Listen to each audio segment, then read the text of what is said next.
Yeah, you're good there.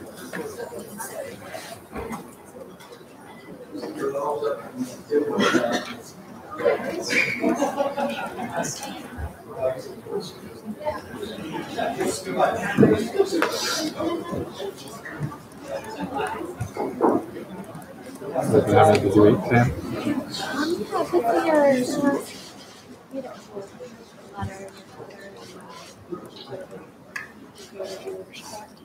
Oh yeah, that's not bad. What was driving?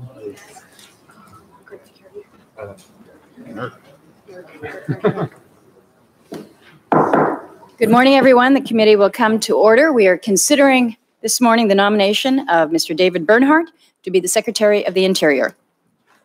Mr. Bernhardt, I welcome you back to the committee. Again, you've been here numerous times. Thank you for the visit that we had last week. I know that you've had a chance to visit with many of the members. I know they appreciate that time with you, as I certainly did. And I also want to thank you for all that you have done at the department, for your willingness to serve in a new and a higher capacity, and for enduring what has become, I guess, an increasing slog through the nomination process. So thank you for that. Senator Gardner will introduce Mr. Bernhardt here shortly, and then Mr. Bernhardt will give his opening statement. I'll swear you in. But I want to start off by explaining why I believe David Bernhardt is an excellent choice for this important position. Part of it is background. As a Colorado native and an avid sportsman, Mr. Bernhardt understands how federal land management decisions affect local communities. He has seen how federal policies impact people's access to and use of public land, and he recognizes the need to balance conservation with opportunities for economic development. Another part of it is experience. We need experience around here. Mr. Bernhardt has served as solicitor, as deputy secretary, and now as acting secretary of the Interior. He has proven his ability to lead the department. He's built strong working relationships with those who are affected by its decisions. I believe there's no question that he is ready for the job and can handle everything that it entails. These are crucial considerations, especially for those of us from Western states. We all know the story around here. I talk about it a lot. Alaska has more federal land than any other, and the Department of Interior controls most of those acres. Back home, we often refer to the department as our landlord, not necessarily something that, that we enjoy, but it has been, not in glowing terms, it's been a part of our reality there. People in Alaska clearly recognize that the decisions that are made back here have direct impact on them, their families, and their livelihoods. But we've seen a change in that relationship with this administration. I think we've gone from that landlord-tenant, can I hang a picture over here type of a relationship to one that is based more on a working partnership. And I appreciate that a great deal. We have seen good progress in the state of Alaska with this administration in several different areas, whether it's the NPRA, whether it's the 1002, whether it's gaining access for a small community in remote Alaska. We've had a good partner there. When I meet with Alaskans, the prevailing sentiment is that Interior is doing a good job, and that's a sea change from where we were just a few years ago. I think it helps to have some Alaskans on your team, which I greatly appreciate. You've got Joe Bailash, you have Tara Sweeney as the Assistant Secretary. But I think we also see the reflection of the work led by Secretary Zinke at the time when you were working with him as deputy and basically the chief operating officer there. So Alaska is not alone in seeing the benefits. A lot of people in a lot of states are benefiting from better leadership at the department, and that's why Mr. Bernhardt's nomination is supported by a wide range of stakeholder groups, ranging from the Alaska Federation of Natives to Ducks Unlimited and the Safari Club. But for all the progress that we've made, we know that there's a lot of work ahead. We need to fully tap into our resource potential. We need to strengthen our mineral security, something that I talk about a lot here on the committee. We need to address the multi-billion-dollar maintenance backlog at our land management agencies, particularly the National Park Service. That's a concern that many of us have. We need forest management reforms to address the growing threat of wildfire. We need to lift decades-old public land orders. And we need to do more to address climate change. And we've got to account for our territories, which clearly have a variety of different needs. And that's only a partial list here. So we'll have an opportunity this morning to engage you in further questions. For members who have questions here this morning, I'm here for as long as anybody else wants to be. Committee members will have their standard opportunity to submit questions for the record. I would ask that these questions be returned today by close of business. But Mr. Bernhardt, I want to wrap up by thanking you for your willingness to continue to serve and to take on even more responsibility at the department. I also appreciate the work that you did with our committee and internally in the administration to help so many members advance their priorities into law with the recently passed lands package. That was significant legislation for many of us on a host of different levels, and you really helped to facilitate that. So thank you so much for that. This is your third nomination, so you know the drill here. You know also that the nomination process has become unfortunately more difficult, perhaps more contentious, even for good and well-qualified individuals. But know that my intention is to move quickly to confirm you to this new role as soon as we possibly can. With that, Senator Manchin, I will turn to you for your opening. Thank you, Madam Chairman, for holding the hearing today, and thank you, Mr. Bernhardt, for your willingness to serve and your courtesy in meeting with me in my office a few times and appearing before the committee this morning. I want to welcome your children with you today, and it's nice to have them in the audience, and hope they enjoy this experience.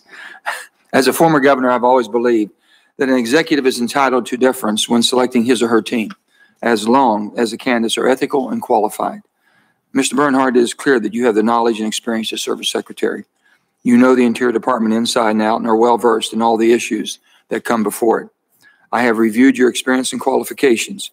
We met on 2 occasions regarding your nomination for the Secretary role and discussed a variety of issues, including my concerns regarding offshore drilling, mitigation policies, and taxpayer fairness. I would also note that we had lengthy discussions about the importance of ensuring a culture at the Department of Interior that reflects the highest level of ethical compliance and integrity. Your record has been scrutinized in light of the great amount of responsibility and authority that comes with this job. I think that's only fair. It is not just about compliance with the law and the ethics regulation. It is about a culture of impartiality, fairness, and scientific integrity. And that starts with you, an example you set for the 70,000 employees, that you will oversee at the Department of Interior. These principles are key to ensuring that a balance is struck between the environment and the safe and responsible use of our public lands. I would ask you to address these issues today before the committee and commit to the highest standards of ethics, not just in the letter of the law, but truly the spirit of the law. If confirmed, you will be the guardian of our nation's greatest natural treasures, a vast network of public lands, including our national parks, our monuments, and our historical sites. It is imperative that all of our citizens, stakeholders that have interest in the conservation and use of our federal lands are able to engage with the department, be recognized for impartiality, and access information regarding the department's activities in a timely and transparent manner. I think that's particularly important in light of the expansive jurisdiction of the Interior Department. Whether it be payments to miners for their health care benefits, processing permits for the privilege of energy production on federal lands, or ensuring the U.S. Geological Survey can conduct its critical work of collecting and analyzing data on our changing climate, the Department of Interior has a huge amount of responsibility and diverse jurisdiction. In particular, I believe that Secretary of Interior must prioritize and balance of our resource needs with environmental protection and fairness for all public landowners, the American taxpayer. A perfect example of this is ensuring the department is working with industry to accelerate reductions in venting and flaring of methane on public lands. We must also examine ways to update our outdated mining laws to ensure a fair return for our taxpayers. So I look forward to more conversations with the agencies on that and many other matters. I firmly believe that producers and other users of our federal lands that have granted the privilege of doing business on federally managed lands must be responsible for leaving those lands, and I repeat, leaving those lands in better condition than they found them. I believe that is a realistic expectation shared by most Americans that should be met. I also urge you to prioritize the preservation of public lands and protect them for the benefit and enjoyment of our generation and future generations as your agency makes decisions regarding future energy production on federal land and on the outer continental shelf. I believe that taxpayers must be protected from permanent damage to their lands because these lands truly belong to the American people and support hunting, fishing, hiking, and many other outdoor recreation activities in communities across the country. That will require vigilance on your part, sir. Therefore, if you're confirmed, I hope to work with you collaboratively to ensure that protections for our public lands are robust and enforced. I'd also like to address the importance of public lands and outdoor recreation in my home state. Beautiful West Virginia truly is wild and wonderful. We are home to the New River National Recreation Area, the Appalachian Forest, Cole and Wheeling National Heritage Areas, not to mention Harper's Ferry and so many others. Programs like those administered by the Department of Interior are key to ensuring our West Virginia way of life is preserved for generations to come. That's why I'm a supporter of permanent funding for the Land and Water Conservation Fund. Over $240 million in LWCF funds have been used to increase access in the Monongahela National Forest, Harper's Ferry, New River Gorge National River, among others.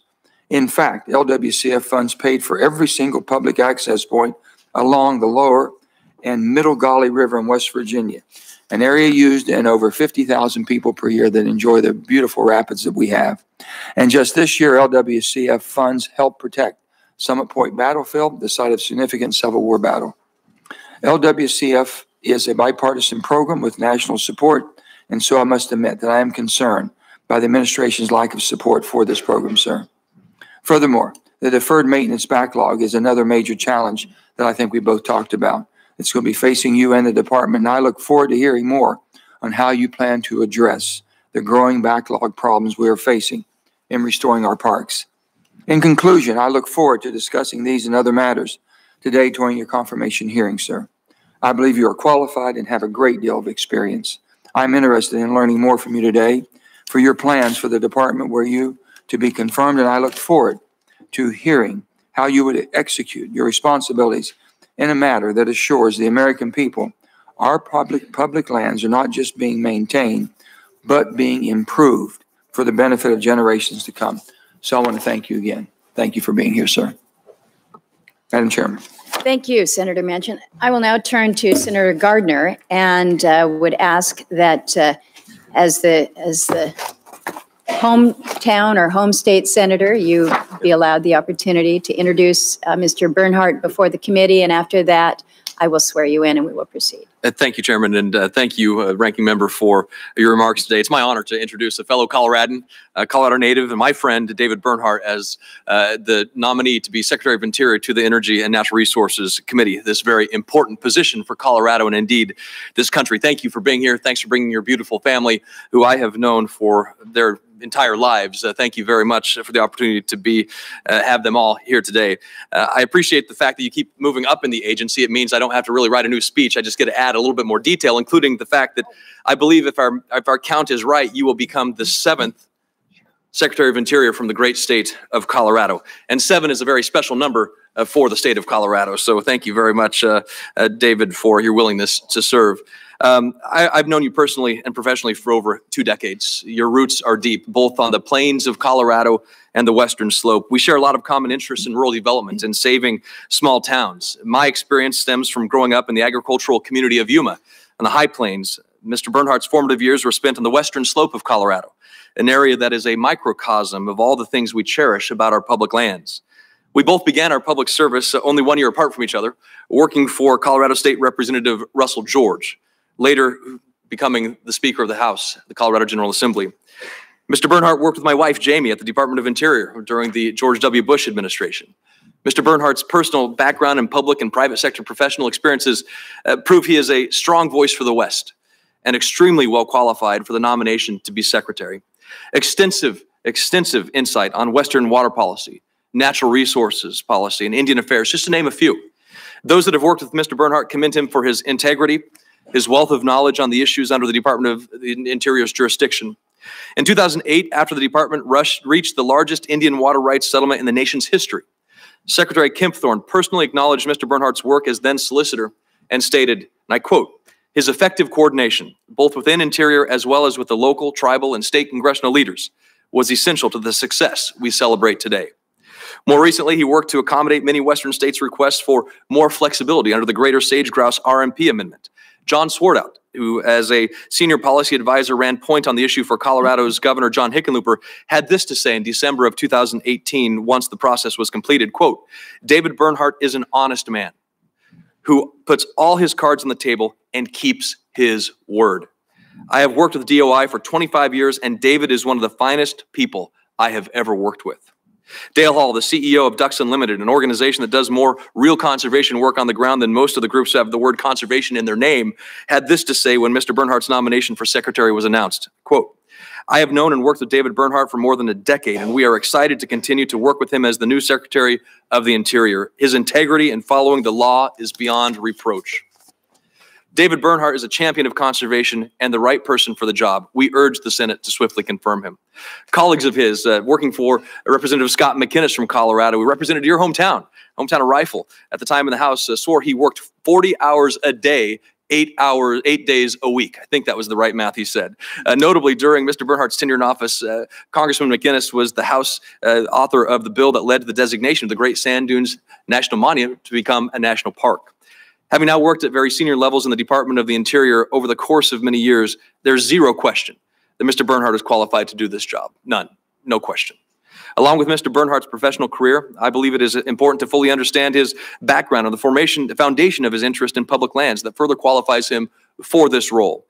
You grew up in a small town, the outskirts of a town of Rifle, Colorado, located in Colorado's western slope. Few places embody the spirit of our public lands more than the town of Rifle, Colorado. This incredible area of our great state to lead this country as Secretary of Interior. Growing up in rural Colorado instilled in David the Western values and interests to this day that he brings to the job, enjoying hunting, recreation, the outdoors, fishing, cherishing our great outdoors. Rifle is located in Garfield County, an area where about 60% of the lands are protected federal public lands. Rifle was founded as a ranching community along the Colorado River, retains that heritage today along with tremendous support for outdoor recreation, including fishing, hiking, skiing, rafting, rock climbing. Sits at the edge of the Piceance Basin, an area in Colorado that has vast amounts of natural gas energy resources. You grew up in the oil shale boom and the bust that has made you more sensitive to the potential benefits and potential impacts, both environmental and social. In the 1980s, Rifle was hit by the state's oil shale crash, and you personally experienced some of the hard times the nation's rural communities often face. Much like the Department of Interior itself, Rifle is a community that is a product of its public lands and Western heritage. Literally located within a few miles of the iconic Grand Mesa, which is the world's largest flat-top mountain. The Flat Tops Wilderness, the Rome Plateau, it represents a home base among these public lands with virtually unmatched access to world-class outdoor experiences, which is why you have a passion for these issues. Your previous experience at the Department of Interior allowed you to fix a problem in Colorado that for 8 years during the Obama administration was said could not be done, that it was unfixable. As a result, revenue owed to 3 counties in Colorado that had been sitting in account for over a decade was distributed in early 2018. David believes you don't just push problems off of your front porch to someone else, you find a solution to it and you fix it.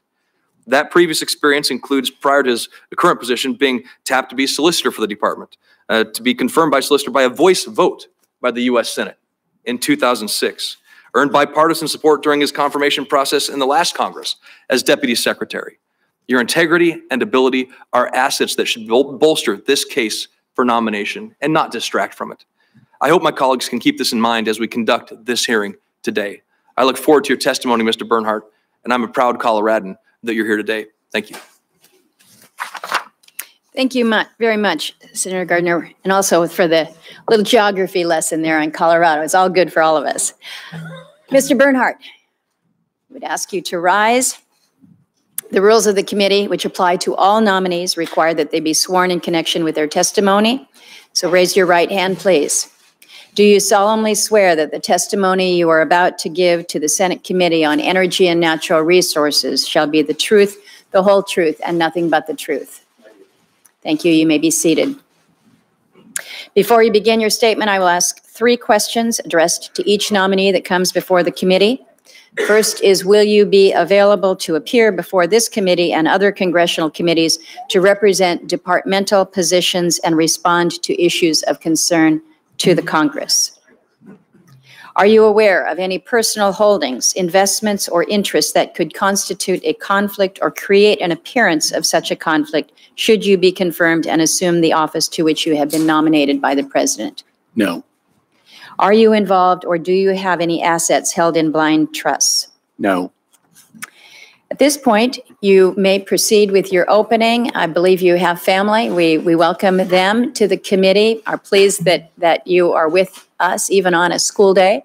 But we appreciate that, and we appreciate your support of your father. And with that, Mr. Bernhardt, please go ahead and proceed. So I have Catherine, who is in 8th grade and was willing to come today, and William, who is in 10th and was excited to come today. And my wife's ill, so she wasn't here to be able to be here today, but they're here and it's great. Wonderful. Welcome.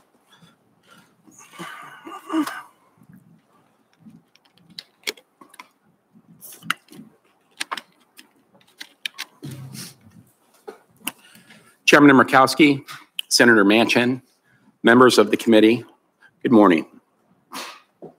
I am humbled to appear here today as the President's nominee for the position of Secretary of the Interior. It was an honor to be introduced by Senator Gardner. I deeply appreciate his support.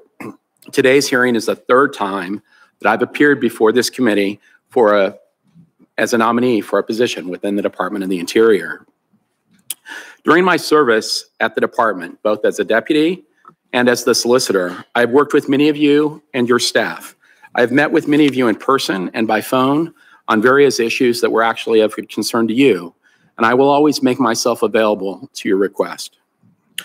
For me, there are few duties as important to the country as the varied missions of the Department of the Interior. No one dedicates nearly a decade of their life to any organization unless they fundamentally believe in it. Even after holding nearly every single job within the immediate office of the secretary, I catch my breath every time I walk into the secretary's office. Perhaps you do that when you step onto the Senate floor. The reality is that I have spent over 15 years of a 25-year career in public service, most of that time at the Department of the Interior. In fact, I was recently told that of the 52 previous Interior Secretaries, only Oscar Chapman, who happens to be another lawyer from Colorado, who was promoted from undersecretary to secretary in 1949, had more experience at the department than I do now, sitting before you to be considered for the very same promotion. I have a personal attachment to many of the places entrusted to the department. I know and love the various bureaus' rich histories and their varied cultures. I appreciate that the people who work at Interior choose to do so because they believe in serving the American people first. I treasure working with them. I've known many of them for over 20 years.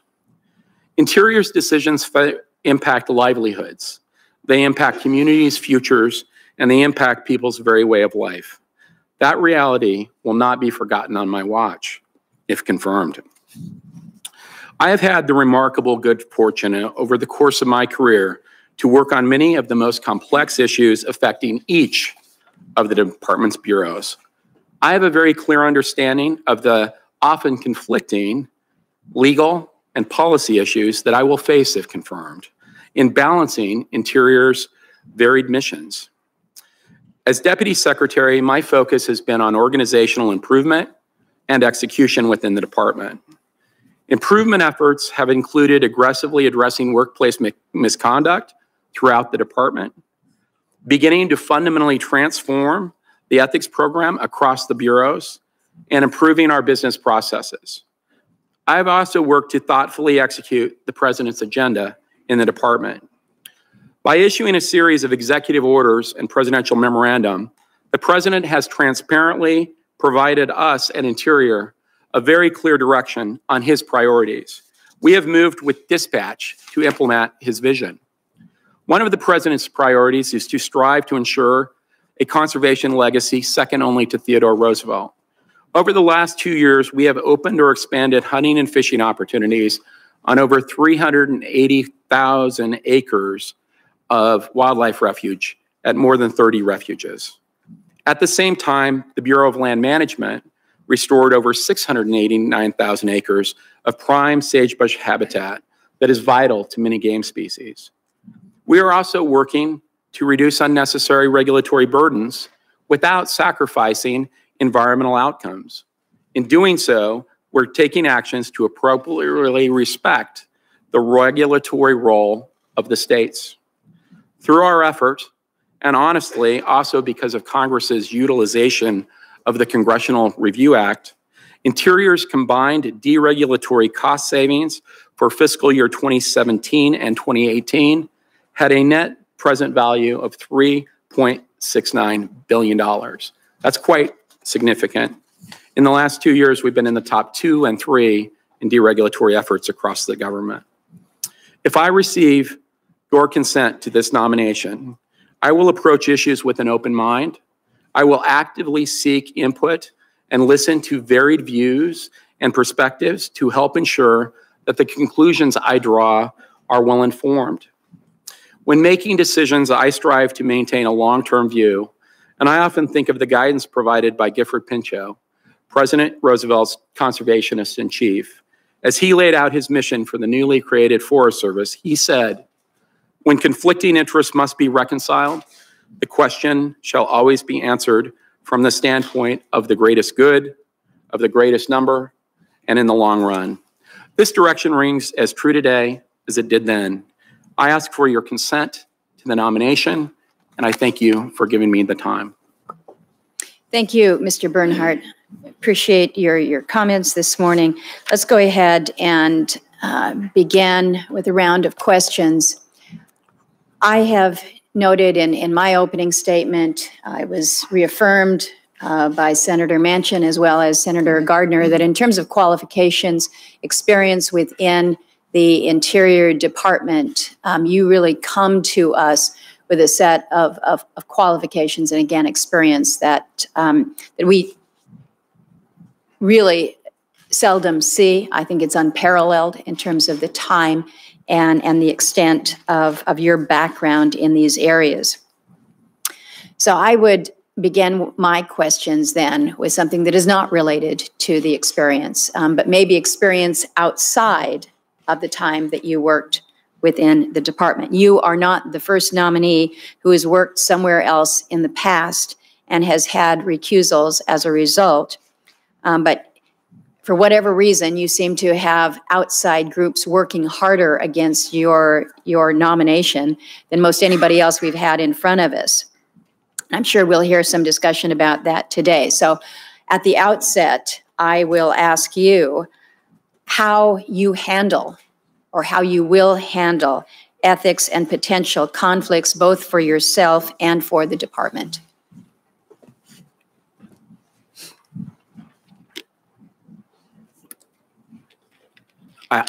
Thank you for that question. I believe that public trust is a public responsibility, and that maintaining an ethical culture is critical. On a personal level, I have fully complied with my ethics agreement, the ethics laws, and my ethics pledge, and I will do so in the future. I have actively sought and consulted with the department's designated ethics officials for advice on particular matters involving clients, and I have implemented an incredibly robust screening process to ensure that I don't meet with former firm or former clients to participate in particular matters involving specific parties that I've committed to recuse myself from. I believe that it's also important to recognize the department's ethics responsibilities and role.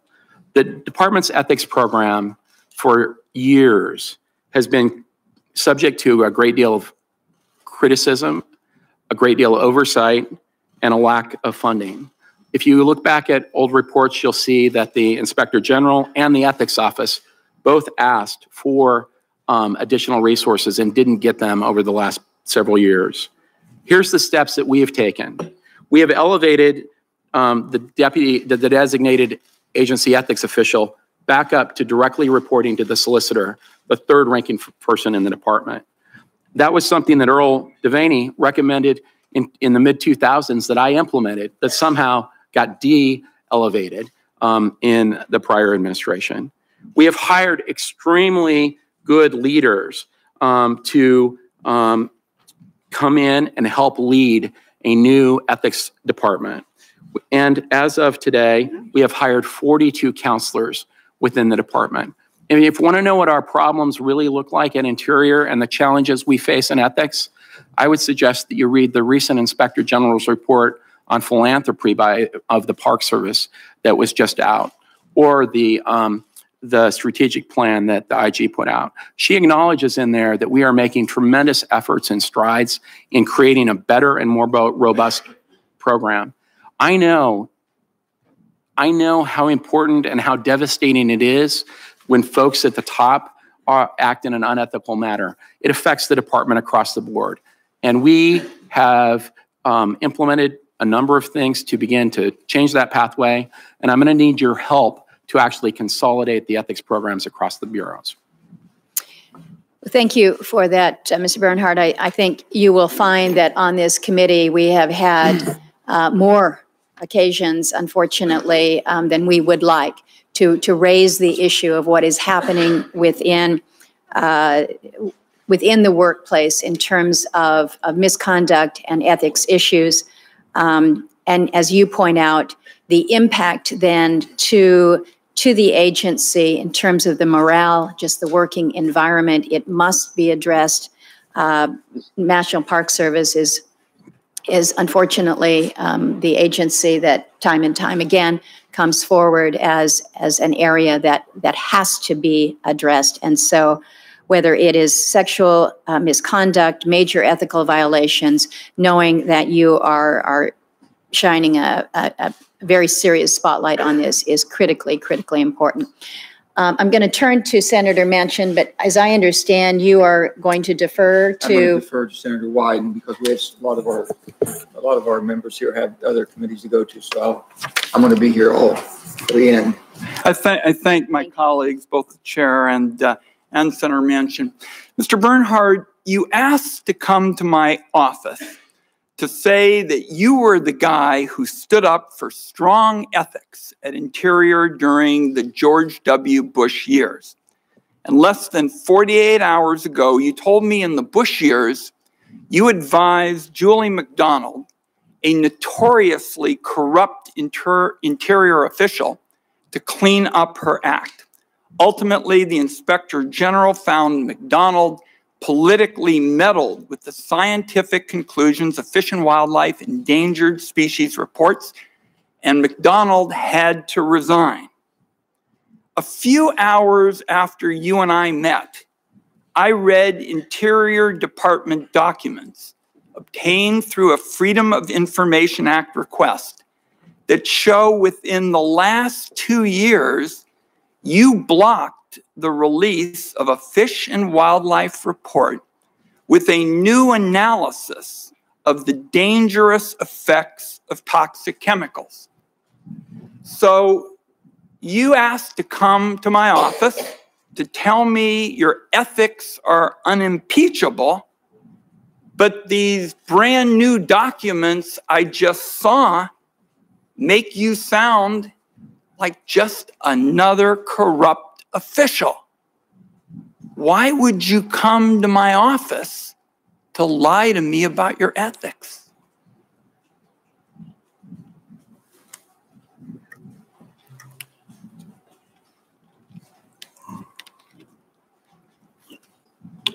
Well, Senator, with all due respect, the news article you're referring to is not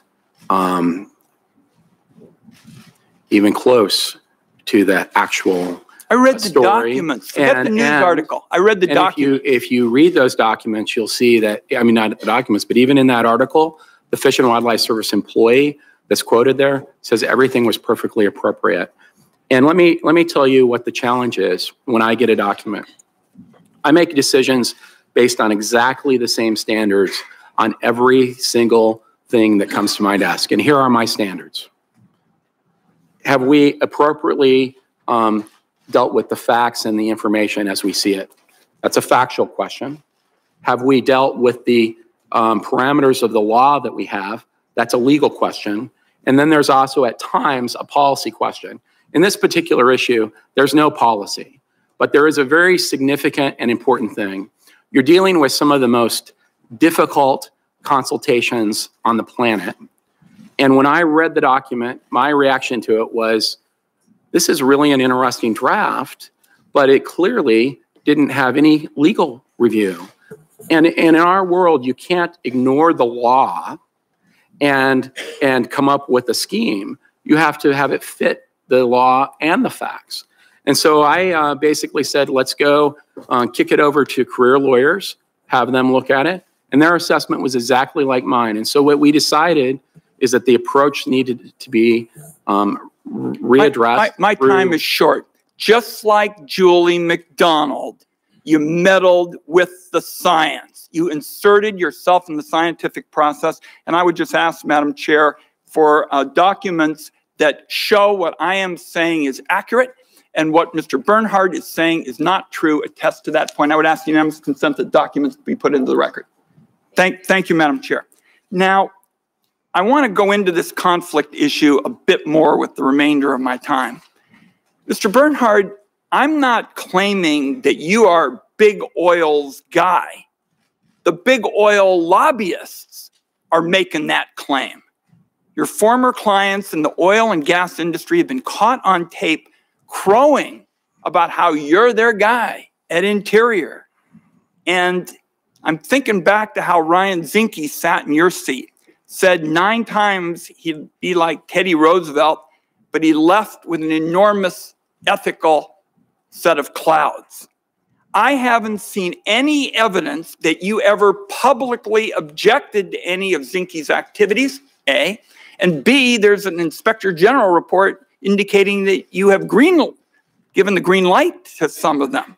So I'm going to close because my time is out. I think you are so conflicted that if you get confirmed, you're going to have one of two choices. One, you're going to have to disqualify yourself from so many matters. I don't know how you're going to spend your day.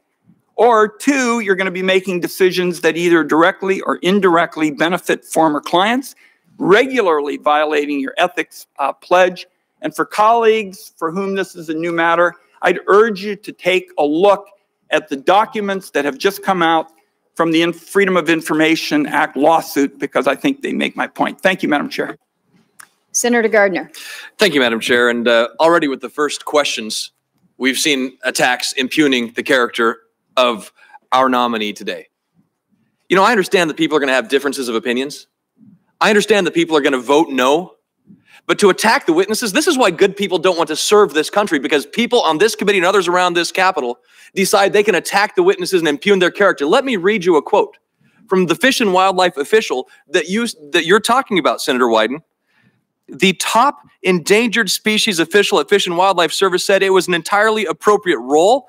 There was no arm twisting of any kind. He did not believe the change in direction was politically driven. Now you're accusing our witness of being unethical, immoral, lying. If you want to get a friend in Washington, get a dog. I think that's what a Democratic president said, and I guess they're making true to it today. Mr. Bernhardt, thank you again for being here. I started talking about moving the BLM headquarters to the west at the end of the Obama administration. Since I first mentioned, a groundswell of bipartisan support in our home state of Colorado has formed supporting moving the headquarters to Colorado, more specifically, Grand Junction, Colorado on the western slope. If you want a street address, I can provide that. Grand Junction, situated in Mesa County, county 74% acres are federally managed. 99% of the land BLM manages is west of the Mississippi River. You would think that locating the headquarters of the agency somewhere in that footprint would simply be common sense. In your testimony, you alluded to the Trappers Lake memo authored by Art Carhart. It stated that there are a number of places with scenic values of such great worth that they are rightfully the property of all people. They should be preserved for all time for the people of the nation and the world. Trappers Lake is unquestionably a candidate for that classification. There are many places deserving of such protection in the West. However, there are also many places, many of which are managed by the Bureau of Land Management, that are literally made for and opportunities for resource opportunities, for grazing, others for wheeling, for energy, much of it for all of the above. The problem is, if you've never lived or visited in these areas in the Western U.S., you wouldn't know that.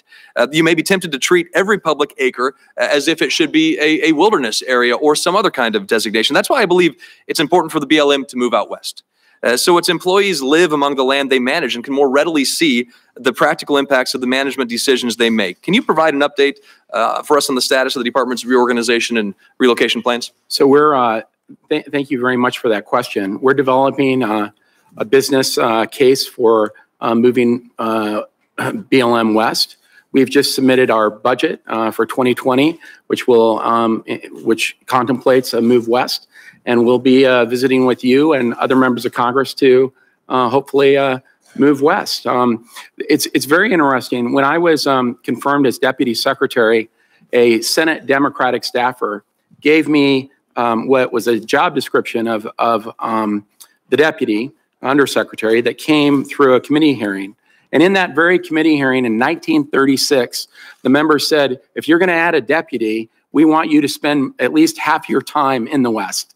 And I think with modern technology, that's pretty easy for a bureau director to do. And as a matter of fact, most of them spend a lot of time in the West. And so I think their folks can too. It also adds an element of allowing us to get to places easier, more quickly, shorter flights, and frankly, the quality of life of our employees will be fantastic too. So there's a lot of reasons to think about it, and we're trying it. Thank you, Mr. Bernhardt. And it's unfortunate, but not unexpected, that the very qualities that make you a supremely qualified candidate to serve as secretary are being portrayed by detractors as strikes against you. Instead of being portrayed as a competent lawyer who represents clients zealously and ably, you're painted as compromised and in pockets of industry. If the same standards had been applied to Sally Jewell, she wouldn't have made it out of committee. She was a former oil company employee who had most previously served as the CEO of one of the nation's premier outdoor recreational gear companies. That runs the gamut of issues the Secretary is required to balance when running the Interior Department.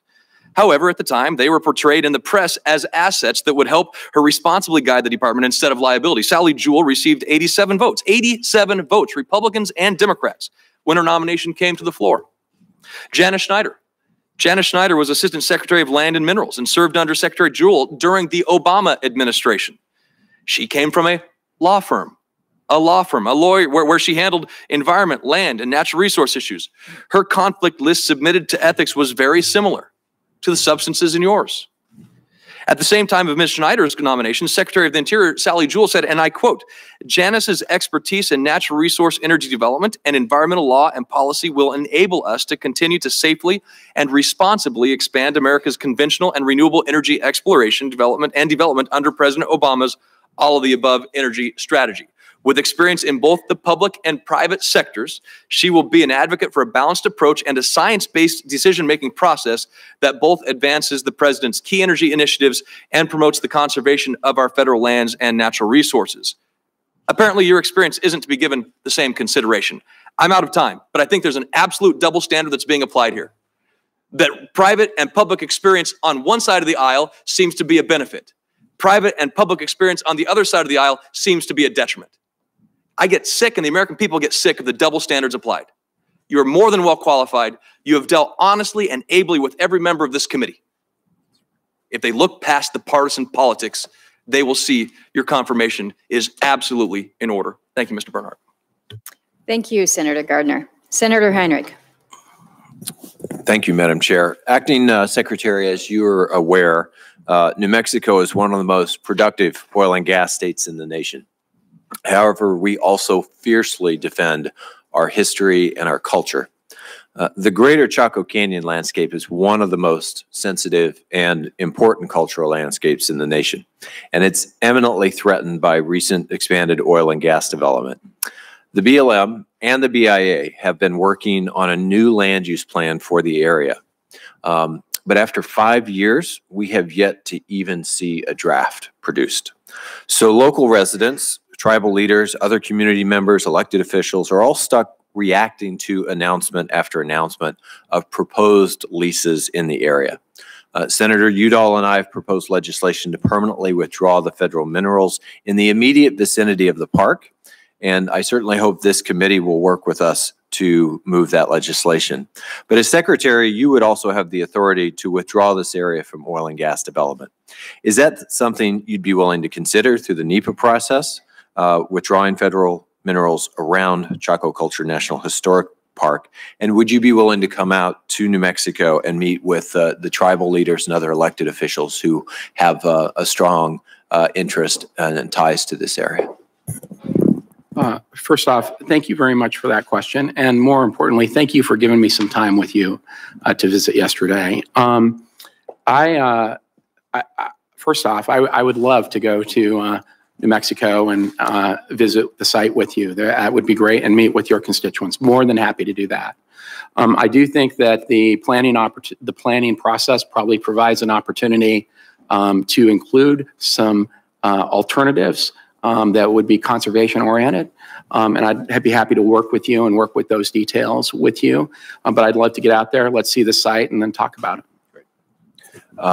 I appreciate your willingness to come out and see things with your own eyes. I think that's always helpful. It's certainly something that Secretary Zinke and I sometimes had some fairly exciting exchanges here. But once we were able to go out and travel into a landscape, usually with a horse involved, things got more reasonable for some reason. The administration's budget request for next year, I was disappointed to see included almost no funding for LWCF. And that was really despite this enormous groundswell of support, everyone being so excited about finally permanently reauthorizing that program. And I really worry that, LWCF is one of the most critical tools that we have for expanded access to public lands, for hunting and fishing, for all sorts of other uses as well. We have a lot of public lands that you can't legally access right now. You literally can't get there by any means. And we've certainly been very successful at using that in New Mexico to open up areas to public access. So talk to me about why there is no significant funding for this program if sportsman's access and public land are a priority for this department. Well, let me say first that we applaud Congress for permanently authorizing the act. That was a consistent position the department held, and we really appreciate that. The budget, my view of the budget is that it's a beginning of a discussion point to work through.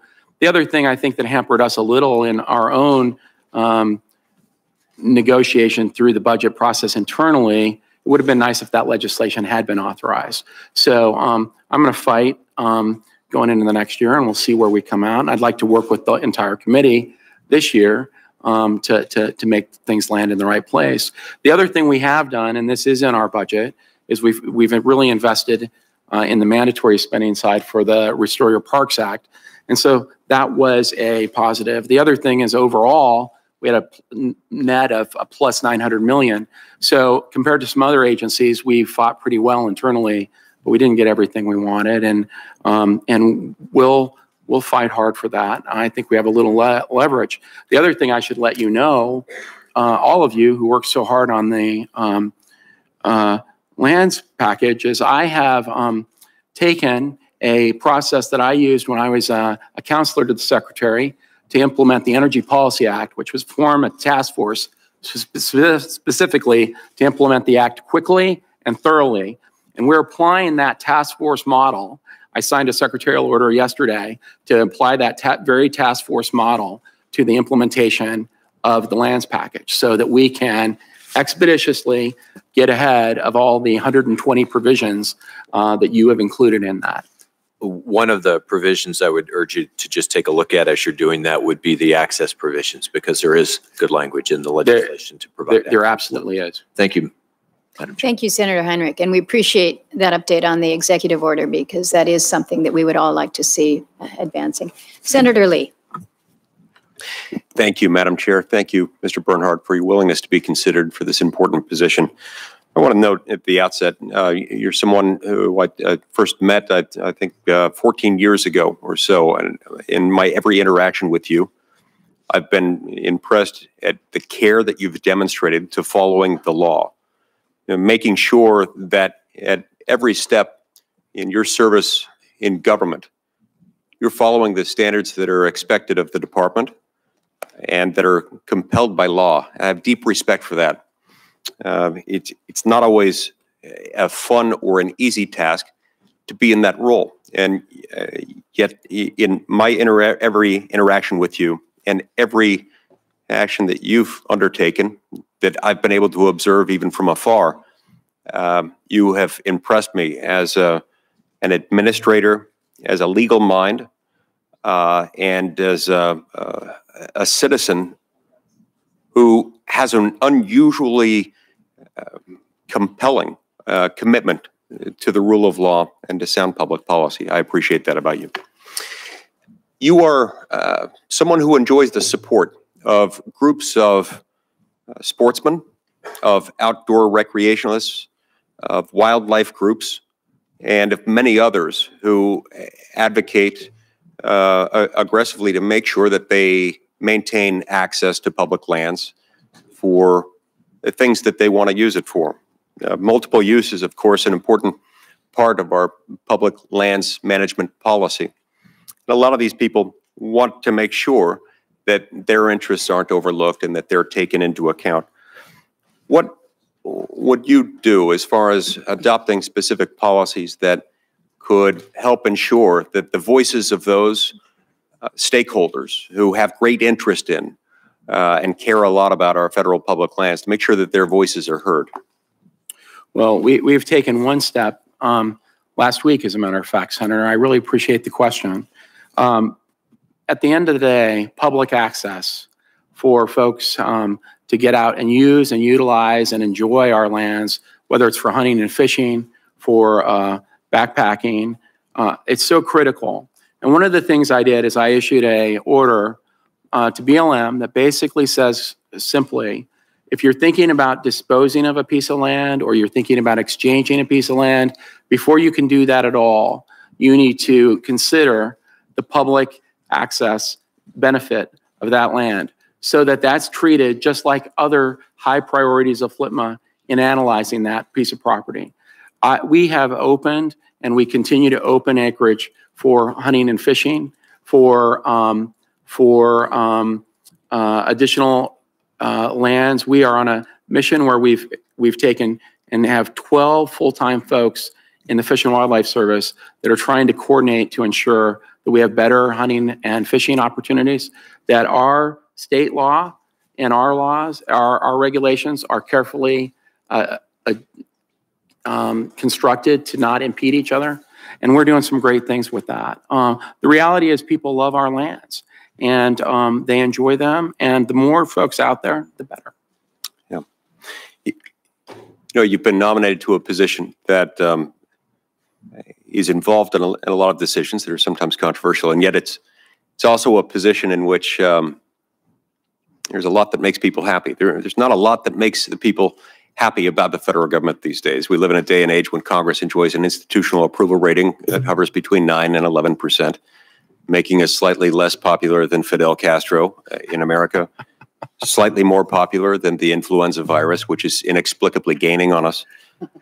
One of the things about the federal government people still like, that still makes them happy with the federal government in particular, is the national park system. They like that. They enjoy it. They want to make sure that they continue to have access to their national parks, and that the maintenance backlog doesn't interfere with their ability to access it. What kinds of things do you have in mind to make sure that people will continue to be happy with at least that part of our government? Well, the confirmation process is such an interesting opportunity to visit with all of you. And almost every member said the same thing to me, and I think it gives us a lot of hope. I think you have a real opportunity to build on the bipartisan success that you've had with this lands package by working with us and together on the Restore Our Parks package. That's something that we've proposed, and we manage about 76,000 constructed assets across the park system. I was in Acadia. You could actually look through a cinder block building and see the outside. Over 54% of our asset portfolio was constructed before 1966. And there is such a need to make a real investment there. So I'm really hopeful. Almost every member I met with brought it up. Love to work with you on it. Yeah, thank you, Mr. Bernhardt. Thank you, Mr. Chair. Thank you, Senator Lee. And before I turn to Senator Ono, I have here letters of support from several Colorado stakeholders, including the Colorado Water Congress, Associated Governments in Northwest Colorado, the Colorado Farm Bureau, and the Southern Ute Tribe for the nomination, in support of the nomination, Mr. Bernhardt, and I'd just like to submit them for the record. Without objection. Thank you. Senator Ono. Thank you, Mr. Chairman. Mr. Bernhardt, I ask every nominee before any of the committees I sit on the following two questions to begin with. The first is, since you became a legal adult, have you ever made unwanted requests for sexual favors or committed any verbal or physical harassment or assault of a sexual nature? No, and as a father of a 13-year-old daughter, I won't tolerate it. Have you ever faced discipline or entered into a settlement relating to this kind of conduct? No. Mr. Bernhardt, in reviewing your testimony, obviously we share a commitment to make public lands accessible to the American people, to the sovereignty of Native American tribes, to combat workplace misconduct, and a lot of your testimony went into that, which I think is very much needed, and to develop a clear anti-harassment policy, and also to address, as you just mentioned, the tremendous maintenance backlog. So we obviously agree on a number of aspects. I wanted to point out two very specific things that relate to Hawaii that I would want to ask for your assistance and help in. One is the USGS Hawaii Volcano Observatory was completely destroyed, as you know, during the eruption. And we obviously need to rebuild that facility. And there are discussions about building it outside of the island on which actually there are active volcanoes. So that doesn't seem to make a lot of sense. So I would want to have your commitment that you will listen to the congressional delegation as well as local stakeholders to put this observatory where the eruptions will likely occur. So I will have to say that I will absolutely look into that. Yeah, let's do things that actually make common sense. The second thing is that the USS Arizona Memorial, I hope you've had a chance to visit it, but there is ongoing dock repair at the memorial, and there's no foot access to this repair. And you can imagine the millions of people who are very disappointed, including the 2,000 or so World War II veterans who planned their visits to Hawaii based on going to this memorial. And so the Park Service has moved the date for reopening of this dock a number of times. And I'd like to get your support for working with our delegation to give us monthly updates on what's going on. Why do we keep having to defer when the dock is going to be reopened? So let me tell you a personal fact. My great uncle went down on the USS Arizona. So I can assure you there is no one in the Department of the Interior that's more interested in having that problem addressed than I am. And we will absolutely give you a monthly update. That's great. Thank you very much. Mr. Bernhardt, you have frequently been paid to challenge the Endangered Species Act, right? So you're very familiar with the Endangered Species Act. You're just staring at me. Yes. I am certainly familiar with the act, yes. So do you think the Endangered Species Act goes too far in protecting species that do not appear to have any economic utility or benefit? I certainly have never said that. My view is that I've worked with the Endangered Species Act for nearly 30 years. And I actually think I think the Act has wonderful goals, wonderful objectives. I think there's some ambiguity in the Act that has caused us. Okay, most congressional acts do have ambiguities, and so how you're oriented and reviewing those ambiguities. So, I'd like to know why your agency is considering changing the species listing decisions to take out language that such decisions should be made, quote, without reference to possible economic or other impacts of such determination. So that means that in these listing decisions, you want to be able to consider the economic impact of providing protections to endangered species. Isn't that the import of the change that you're contemplating? Actually, no, because under the law, under the Endangered Species Act, when you're making a listing decision, you can only consider 5 factors. Those factors are factors that do not include economics. So you cannot consider it for the listing decision itself. The question is, could there be other documentation within? Yes, I know, Mr. Bernhardt. You're not supposed to consider economic decisions, but you're now taking out that provision so that you will be able to consider economic decisions. Although it may come out of the rule, and that's still under debate, but it may come out of the rule. It's in the statute, so it can't. No one can do that. That would be illegal. So it has to be the 5 factors, and that's it. Well, I'll certainly review your proposed rule much more clearly. Mr. Chairman, I would like to enter into the record a September 12, 2018 letter that a number of us signed that expresses concerns regarding a number of rules changes being proposed by your department, including there's a change that, as I mentioned, about the economic considerations, a change that would limit the ability of the services to consider impact of climate change, a rules change that would rescind existing blanket protections for threatened species, 2 definitional changes, redefinitions in the proposal that would also make it a lot harder to protect endangered species. So I would like to have this letter entered into the record. Without objection. Chairman. Thank you. Thank you. Mr. Bernhardt, thank you for being here. Thanks for putting your name up. I mean, I think I know that you're the most experienced nominee since the 40s. and your exchange with my colleague, Senator Arona, in which you were clearly versed in the statute versus the rule on the economic issues, kind of reflects that training. So thank you for offering yourself. Let me just make a plug for I have my shoes in front of Gardner. Let me just put a context here. As you and I both know with your experience, according to the Energy Information Administration, the Gulf of Mexico federal offshore oil production accounts for 17% of total U.S. crude oil production, and the federal offshore natural gas production in the Gulf is about 5% of the total U.S. dry production. More than 45% of the total U.S. petroleum refining capacity is along the Gulf Coast, and 51% of the total U.S. natural gas processing, employing thousands of hardworking Americans from many different states. The energy revenues not only fund the rebuilding of the Louisiana coastline, but the LWCF, which has broad support. So I just want to note that. And as regards revenue sharing, this is my first question. I got a headline here. Angus King is going to perk up. Offshore wind bonanza draws bidding war in record-setting sale off the coast of New York. We've been trying to get revenue sharing for all forms of energy, not just oil and gas, but also wind. I'd like to expand that. Now, frankly, there will be Louisiana companies that are putting down the platforms for those wind turbines, and Republicans are about all of the above. So you know, I've got an interest in this. But what are your thoughts on expanding offshore revenue sharing for wind energy to states?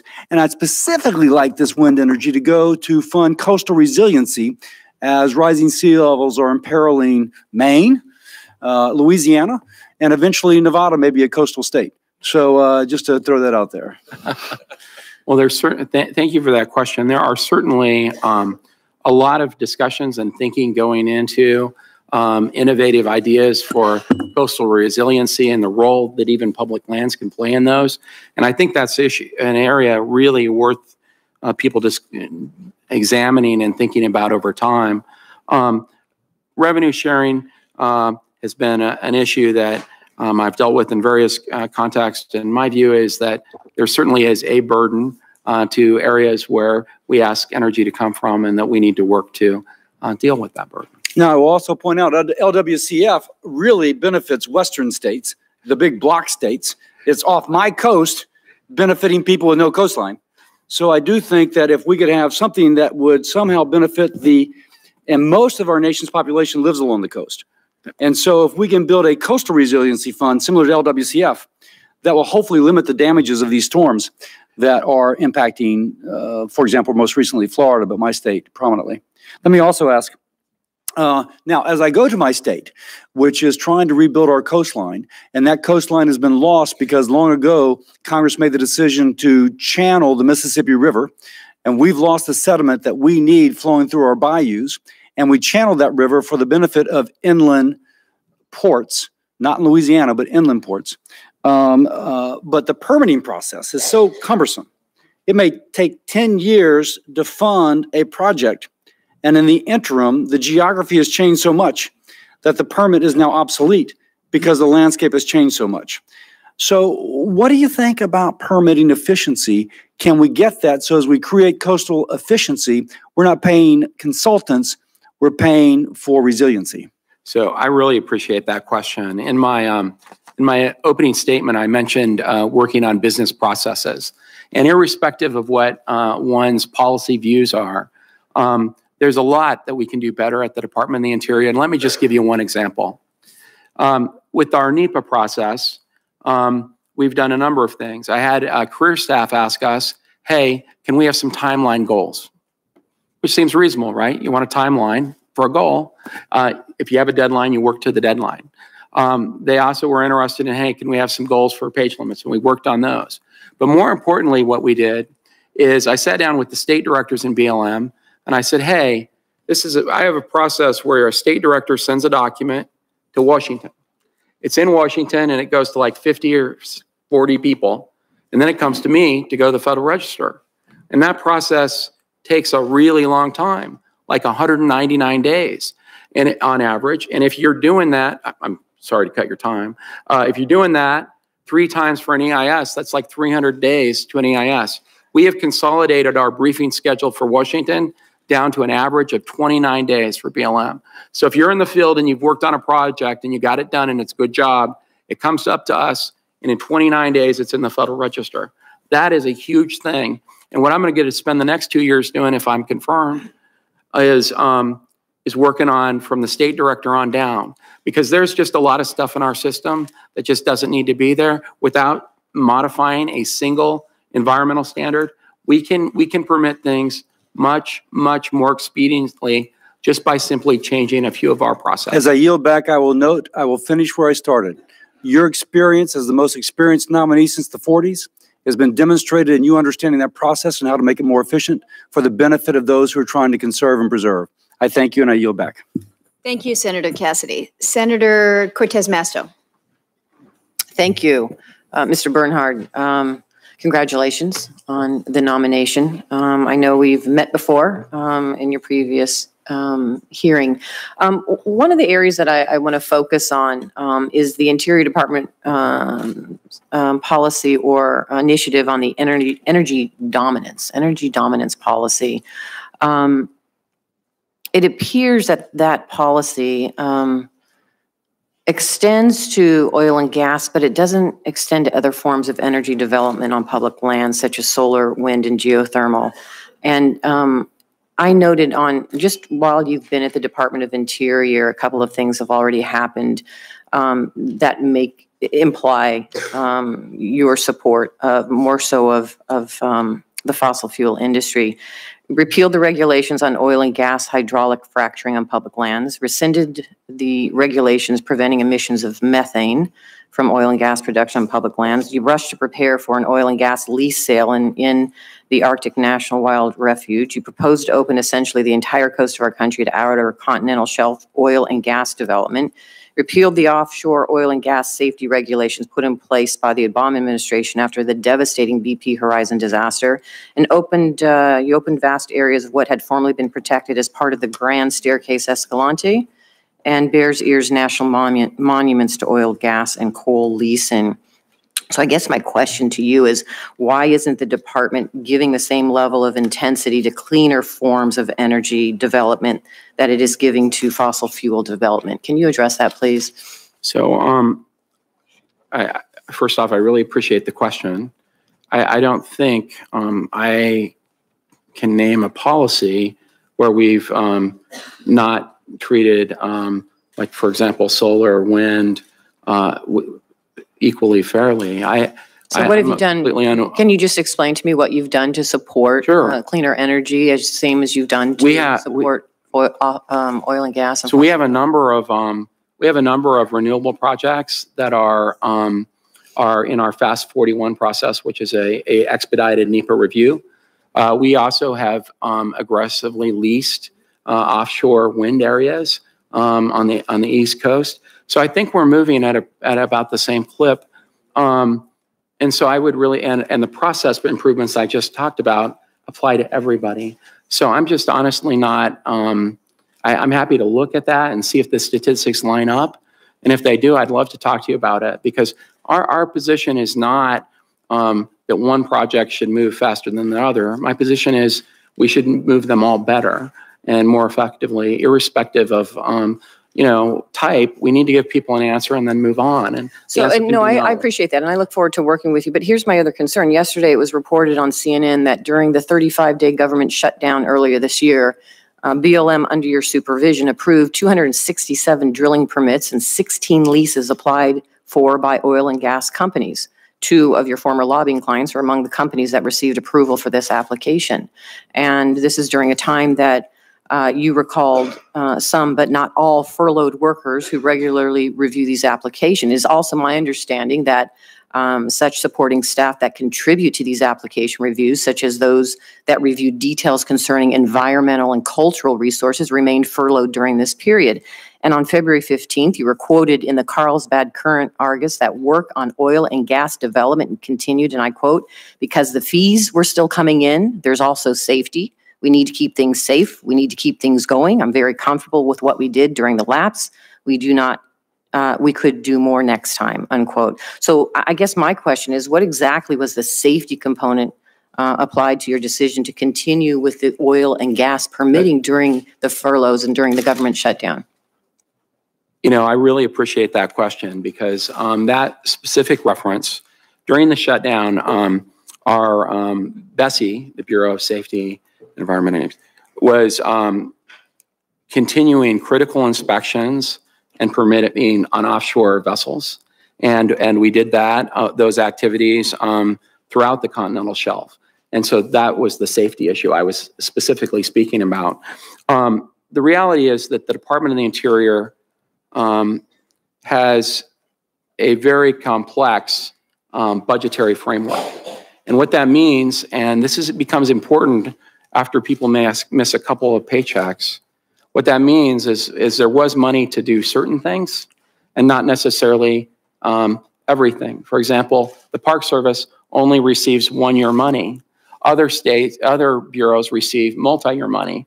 So we'd have money that we had not obligated that we could spend, and then fee revenue can be spent right away. So I'd be happy to walk you through each of those accounts to show you what we did. But I made a decision during the shutdown that we were going to put people back to work because I could guarantee that they'd get paid. And I didn't know how long this was going to take. And I can tell you, I had employees that were calling our ethics office to see if they could sell their plasma. And so I made a decision to put folks to work that I could and that we had resources for. I notice my time is out, and I'll submit the rest of my questions for the record. Thank you. Thank you, Senator. Senator Daines.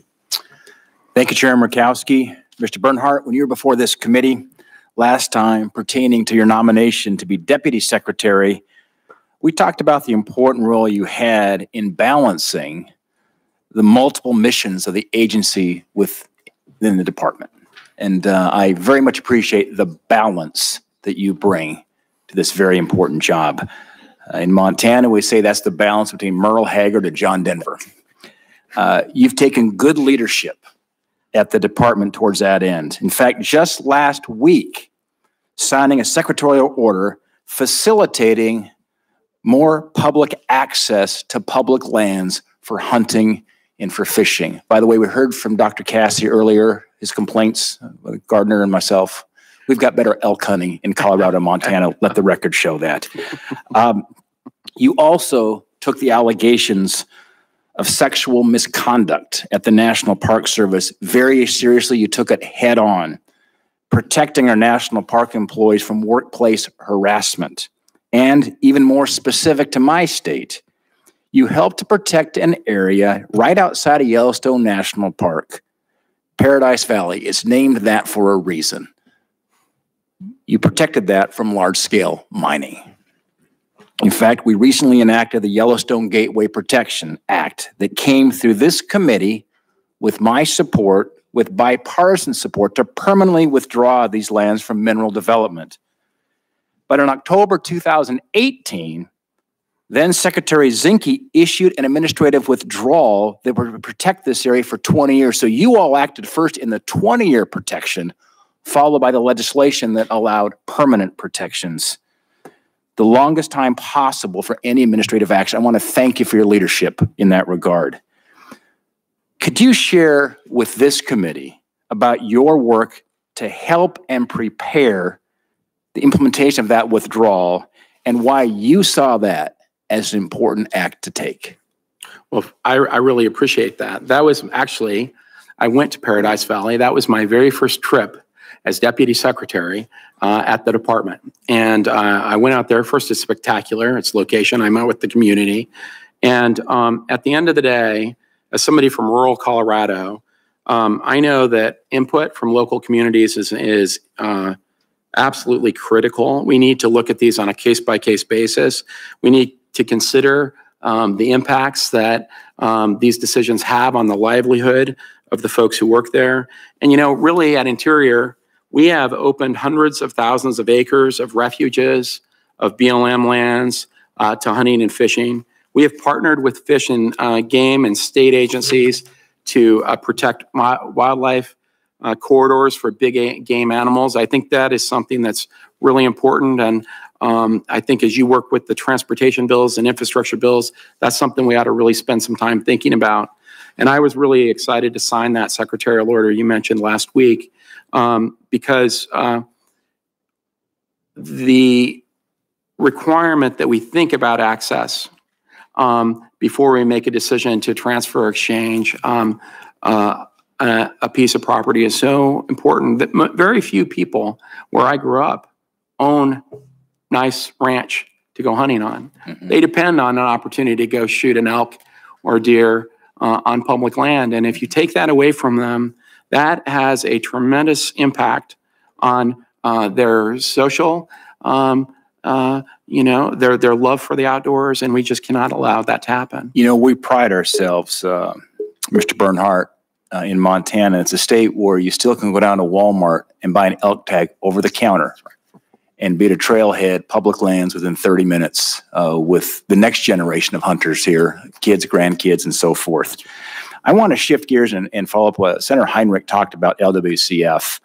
And he was just a great partner in moving that forward and getting permanent reauthorization with a 92-8 vote in the United States Senate. You understand the value of public access to public lands. You understand the importance of locally driven conservation that balances the needs of landowners.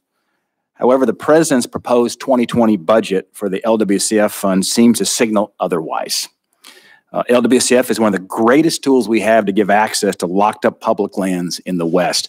70% of our fishing accesses in Montana have been funded through the Land and Water Conservation Fund. We have over 1.5 million acres in Montana of public lands that are inaccessible. LWCF also helps build playgrounds in cities and towns. They help multi-generation ranchers stay working their land, helps our local sawmills get a steady supply of timber. So it's a big deal in Montana. We were disappointed. Frankly, I got to tell you this, when I saw the president's budget come out, that looked, embarrassingly low on funding for LWCF. Could I get your view of that program? Well, first off, let me thank you personally, because you're the one guy I could call and say, hey, can you help push this along too? And I really appreciated that and appreciated everybody's support, but really enjoyed visiting with you to get that permanent reauthorization done. I had the good fortune of joining many of you at the signing ceremony. And, here you guys have worked on this bipartisan effort. It may be the single largest and wide-ranging bill passed since the 1970s on these issues. And, the signing has sort of passed the baton to us, if you will, to implement. And I will work very hard on our budget next year, and I want to work with you on our budget this year. I'm a believer in the program, and I want to move it forward. Okay. Thank you, Mr. Bernhardt.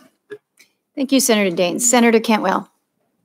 Thank you, Madam Chair. Mr. Bernhardt, following on that same theme, I'm disappointed in the firefighting budget as it relates to the Department of Interior's part of that program. So I'm going to definitely be sending you a letter on that today. But we worked very hard in a bipartisan fashion to end fire borrowing. And so we want to make sure that the president's FY 2020 budget proposal, which is basically reverses course on that, or at least doesn't move us forward as it relates to the budget, that you're going to be an advocate of moving forward on the principles that we've passed here in Congress to end fire borrowing and make huge investments in the types of fuel reduction and investment we need to see. Well, I really appreciate that question. Unfortunately, we haven't had a chance to meet yet, and and visit. And I know we have one meeting scheduled, and I'd love to talk to you about that issue, because from my perspective, we're in a little different place, at least with Interior's budget and fire, that we actually feel like we got the additional $300 million. So I'd love to have the discussion with you, understand it, and happy to work with you on the issue. We all have a commitment to make sure that we're actively addressing those issues in the proper way. So I'd be happy to visit with you about it. Okay, so do you support what we did in ending fire borrowing and putting resources towards fuel reduction? I absolutely support putting resources towards fuel reduction. And I have, and borrowing. Yeah, thank you. All right, Mr. Bernhardt, I wanted to talk to you about the Arctic Wildlife, the National Wildlife Refuge, and obviously you have an important role here to play.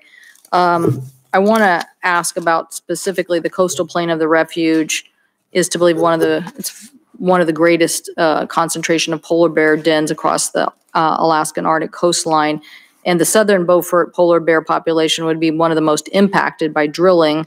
So I'm concerned that you're rushing to move forward on this, to drill in the Arctic Wildlife Refuge. So my questions are, do you believe the Endangered Species Act and ANILCA, the Alaska National Interest Land Conservation Act, and the National Wildlife Refuge System Act apply to the National Arctic Wildlife Refuge? Do those laws apply to the Arctic Wildlife Refuge? I wasn't, certainly the Endangered Species Act does, and the Marine Mammal Protection Act does, and both of those are acts that really protect polar bears, and those are the primary acts that we look to when addressing polar bear issues. And they both would apply to any activities that happened in the ESA. Area. What's that? And the ESA? Yeah, absolutely, the ESA. Okay. A memo was written by Dr. Patrick Lemons, Chief of Marine Mammal Management, U.S. Fish and Wildlife Service Office in Alaska, detailing numerous areas where the Interior Department does not have enough information about polar bears to determine whether or not the Arctic Wildlife Refuge drilling would harm or kill polar bears or destroy designated critical habitat. Are you aware of this memo? I'm generally aware of the memo. Okay. Do you believe in the analysis? The Interior Department scientists apparently shared this memo because they believe the science and some of that information might be being suppressed.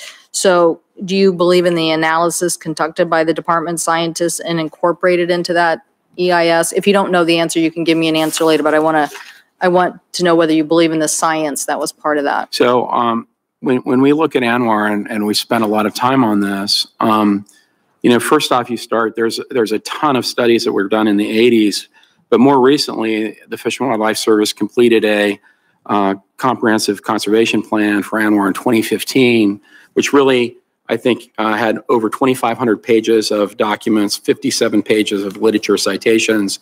And then in 2018, I asked the U.S. Geological Survey to create a summary of anything that was updated to that. So I feel very confident that our entire record includes everything possible for ANWR in terms of things that are already available.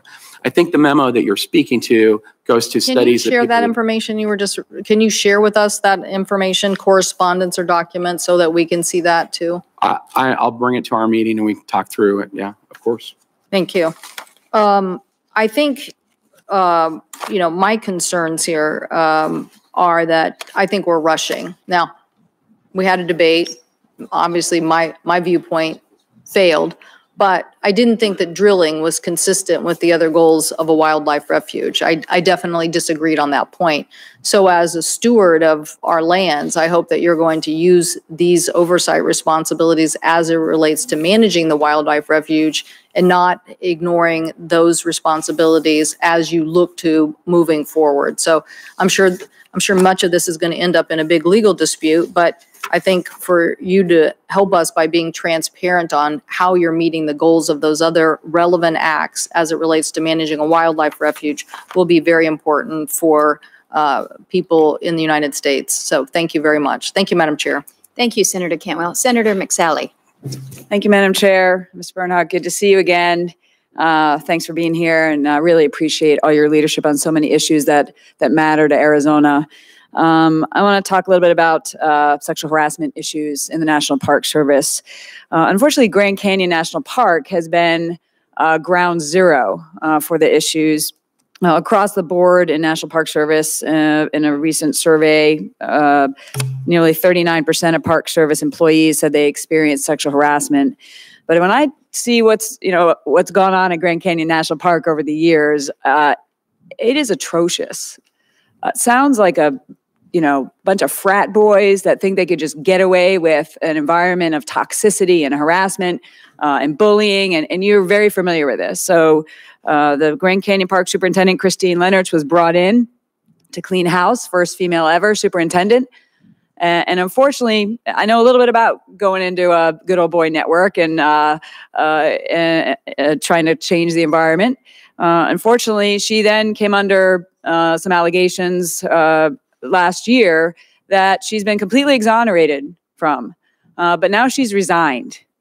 I am really concerned about the message that sends to the harassers and the bulliers, that somehow you can try to derail progress, you can derail a female leader, and maybe they can get back to business as usual. I'm concerned about the Grand Canyon National Park, the culture, the leadership there, across the Park Service for sure, but specifically, the future of this leader, what's happened to her and what's going to happen at Grand Canyon National Park to make sure that people are treated with honor and respect and dignity, and they are serving that regard, and that harassment and bullying and the types of behavior that was happening there is not going to be tolerated. And leaders who come in to change it are not going to be pushed away.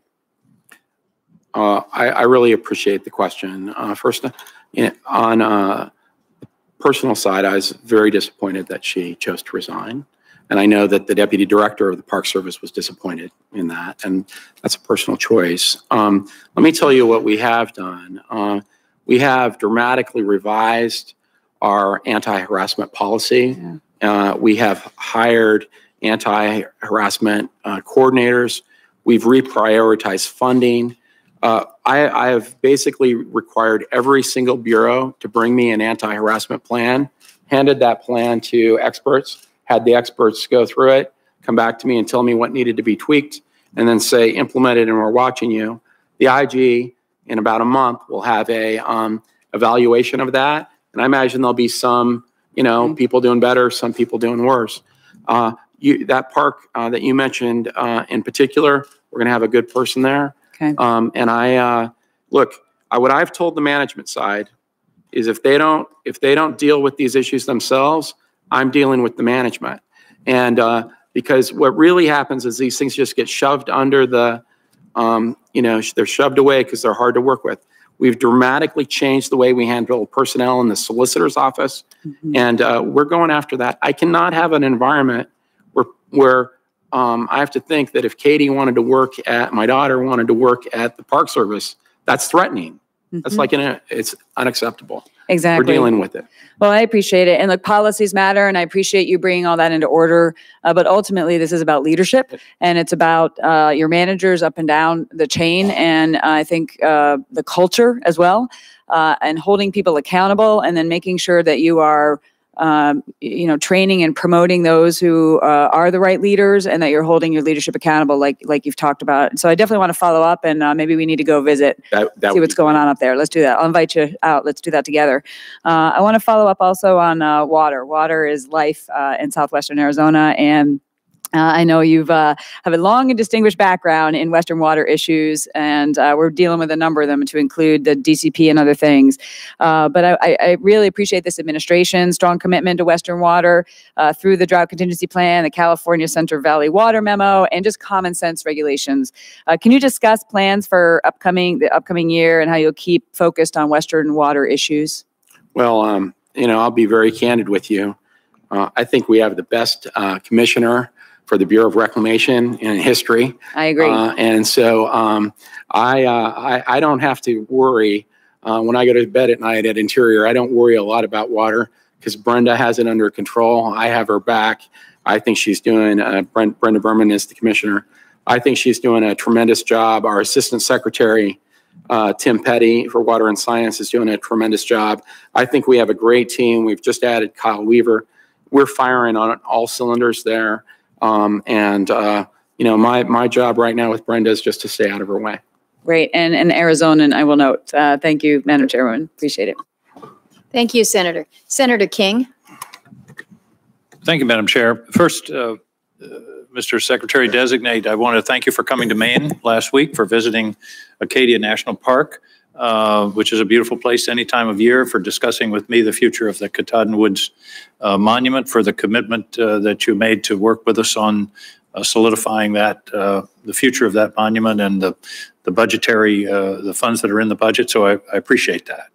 Well, thank you very much. You know, I really want to make sure that we move promptly, get that plan in place. And if I was, you know, Acadia is fantastic. And I really enjoyed the opportunity there. Maybe we'll come up this summer and go to Katahdin, because I think everybody should. And we ought to be getting there as quickly as we can. I hope you will. And as I understand it, we get that management plan done where we've got a, You're rock solid. You're rock solid today. The Park Service is there. You're part of the Park Service. Thank you. And I would suggest, well, my next question is, and I think you said this, but I want to just nail it down on the record. You and the administration are going to help us and support us and push on the Restore Our Parks Act. Is that correct? Absolutely. And I do have a suggestion that I've made this before in this committee, that we fund the Restore Our Parks Act alphabetically. By state or by park? No, by park. Acadia. You know, sorry about Zion, Madam Chair, but anyway, more serious question about offshore drilling. As you know, the former secretary created quite a stir a little over a year ago, talking about all the coasts are going to be open to offshore drilling. There was some dispute about Florida. Here's my concern. NOAA is moving some regulatory changes that it appear, they're talking about streamlining. We don't really know what they're going to say, but it appears it could limit states' abilities to affect these decisions through the Coastal Zone Management Act. BOEM is part of that process. Can you comment on your view of the state's role through the coastal zone management, or just generally in this process? Well, I can't. I'd be happy to look at it and get back to you on the NOAA issue, because I'm just not familiar with that. I'm sorry. I can comment on our planning process, and our planning process involves extensive input from the states. It is, as a matter of fact, it has special notification provisions for when we talk to states, and I can assure you that you know, we listen to states, and so we'll have a lot of dialogue with them. Well, in the case of our state of Maine, I can tell you we've got a governor, a legislature, and a bipartisan congressional delegation that is, as you use your term, rock solid against offshore drilling or testing. Here's the dilemma I have. We're talking about your confirmation. Your vote may come up in the next several weeks. If a member of the New England delegation votes for your confirmation and then you move for offshore drilling, I don't know if I can go home again.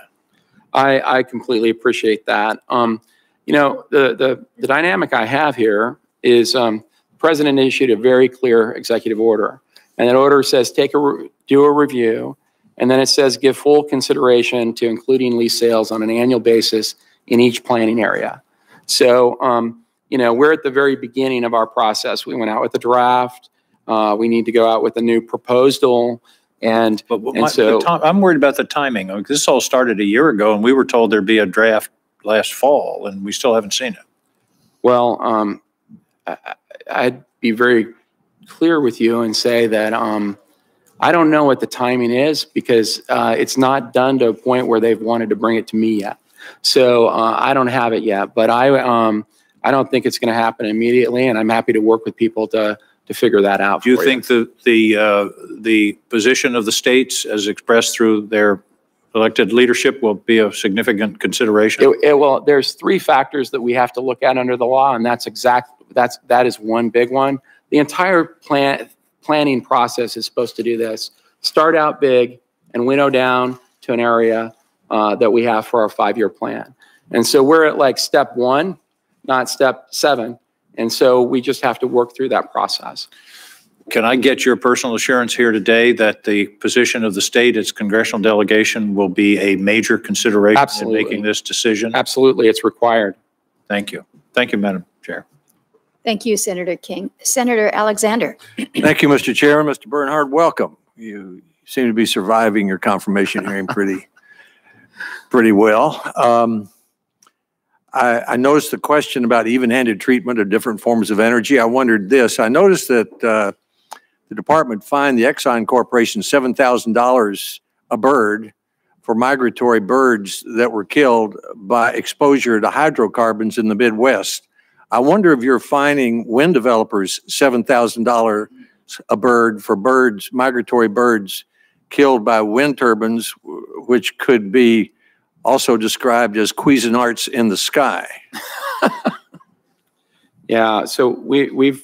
I mean, are you applying an equal treatment for wind, for bird killing by windmills? They are certainly being applied equally today. Let me ask you a few questions about continuity.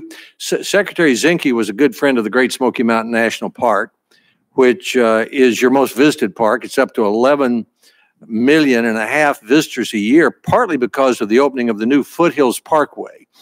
I'm going to mention 3 quick items that I don't need to have much discussion with you on, and then I want to also mention the Restore Our Parks Act. One is the Foothills Parkway, which you and I have discussed. It's produced I think, one of the most, if not the most beautiful drive anywhere in the eastern United States along the edge of the Smokies. There's a 33.5-mile right-of-way, which the state gave to the federal government, the Park Service, years ago. And we're exploring with local communities and the state and the Conservation Fund and the Smoky Mountain Park Service ways to use that right-of-way for mountain bike trails or hiking trails while we're seeing whether the road will be built. There's a lot of enthusiasm for that, and I just want to make sure that Secretary Zinke knows about it. He's visited it. I want to make sure that you will continue to be aware of it and interested in it as we work with the Park Service and the Conservation Fund. I can promise you we won't lose a step. Good, thank you. Number 2, when Secretary Zinke visited the park, and this gets to the maintenance issues that Senator King talked about, he visited the Look Rock Campground up on Chilhowie Mountain and said that he would provide $2 million to open it. It's been closed 5 years for thousands of families who camp and visit there. I hope you will check on the progress toward fixing the roofs and the bathrooms so that park can be open. I'll look into it today. I appreciate that. Now, third, on the Restore Our Parks Act, that has an extraordinary amount of support. 35 Senate co-sponsors on the new bill this year. We're all in agreement about it. The chairman, ranking member have moved it along through the committee last year. Strong support in the House. The president's supporting it. The Office of Management and Budget. You and Secretary Zinke did. It has the opportunity to be the most important piece of legislation to help our national park system, at least since the 1960s, because it has the capacity to cut in half the maintenance backlog at the Smokies and the other 416 or 17 parks. So my question for you is, are you going to continue to push the Restore Our Parks Act? And what can we do and what can you do to make sure that this becomes a law? There are not many issues before the Congress today that had such broad bipartisan and popular support. Well, that's a wonderful point. In each of my individual meetings, that bill came up, which I think is a good sign that there is really, you're right, there's a lot of support for it. So I think we need to figure out how to build on that and maybe talk to the House. And I'm happy to row as hard as I can. Well, I hope you will, and I hope you will continue to work with the sponsors of the bill, Senators Portman, Senator King, Senator Warner, others, and Senator Murkowski and Senator Cantwell as we try to schedule its passage in the Senate. It may have to have something to do with the Land and Water Conservation Fund at the same time, but in any event, I'd like to keep it at the top of the list. Yes, sir. Thank you, Madam Chairman. Thank you, Senator Alexander. Obviously a priority around here. We appreciate you raising it. Senator Manchin. Thank you, Madam Chairman. And I wanted to wait until the end here to make sure all my colleagues were able to get their questions in. Mr. Bernhardt, climate change is a priority of this committee. We're working very hard, and my focus working with the chairman and her staff is on seeking pragmatic solutions for the energy innovation as well as adaptation and mitigation on our public lands. At your confirmation hearing 2 years ago, you testified that you would take the science as we find it, whatever it is. But then you added, you believe that you should take the science and put it in the paradigm of the administration's policy perspective. And I know you're put in a tough position on this. Is that still your view? And while you're willing to look at the science, are you able to push back if the administration's going against the science that's been produced and you feel like you can have input with our help? So first off, I really appreciate that question. Here's the one thing I can assure you. I'm not a wallflower. If I got a view, they're going to hear it. Here's where I am. I recognize that climate is changing and man is contributing to that. But even if you look at the fourth assessment, what you'll see, and this is what our scientists tell us, what you'll see is the largest uncertainty about projecting future climate is projecting future climate conditions. The largest uncertainty is what the level of GHG is actually going to be going forward, because it's based on a number of things: economics, technology, political structures, demographics. And those are all really difficult for folks to predict. And so what our scientists have told us is when we're making a decision, and we have to be really spot on this, because if I look at the prior administration, every day, even today, we lost a climate case, a case regarding how we analyze climate. We need to recognize that what our scientists say is recognize that there's no one single model or one single scenario that's right. Well, it's best to use these multiple models, think it through, multiple scenarios, and then look at that range of possibilities and then make your decision in accordance with that. So I'm going to move on a few other things. No problem at all, but I understand. I come from West Virginia. I have a lot of deniers in my state. I have a lot of people understand that the climate's changing. We can do something. We don't have to do something drastic. We can do something. Basically, I'm not for eliminating. I'm for innovating. Roger. I'm an innovation. And that drives that. And we can, but basically it's a global climate, not just North American or U.S. climate. We've got to address this, and we do it in a pragmatic way. Alaska and West Virginia being heavy lifters, we know we got to step to the plate. That's right. Now, with that being said, quickly, they talked about offshore. Here's what befuddles me. We have 6% of the outer continental shelf is currently available for leasing. The proposal I think you all are recommending is going up to 90% under the direction of the administration. The only thing I can see is they want to basically be able to export, because our demand and our consumption does not pair up with this at all. And I think that Senator King is showing a little bit. There's nobody on the Atlantic coast that wants you to start drilling. Not one governor that I know of. Not one congressperson or senator, Democrat or Republican. And we don't have a need for it, because basically the growth we've had, the EIA states that lower 48 onshore production continues to be the main source of growth. And we're up to producing 11.9 million barrels a day as of February 2019. And they're saying that is now predicting U.S. crude oil production continues to set annual records through 2027 and remains greater than 14 million barrels a day through 2040.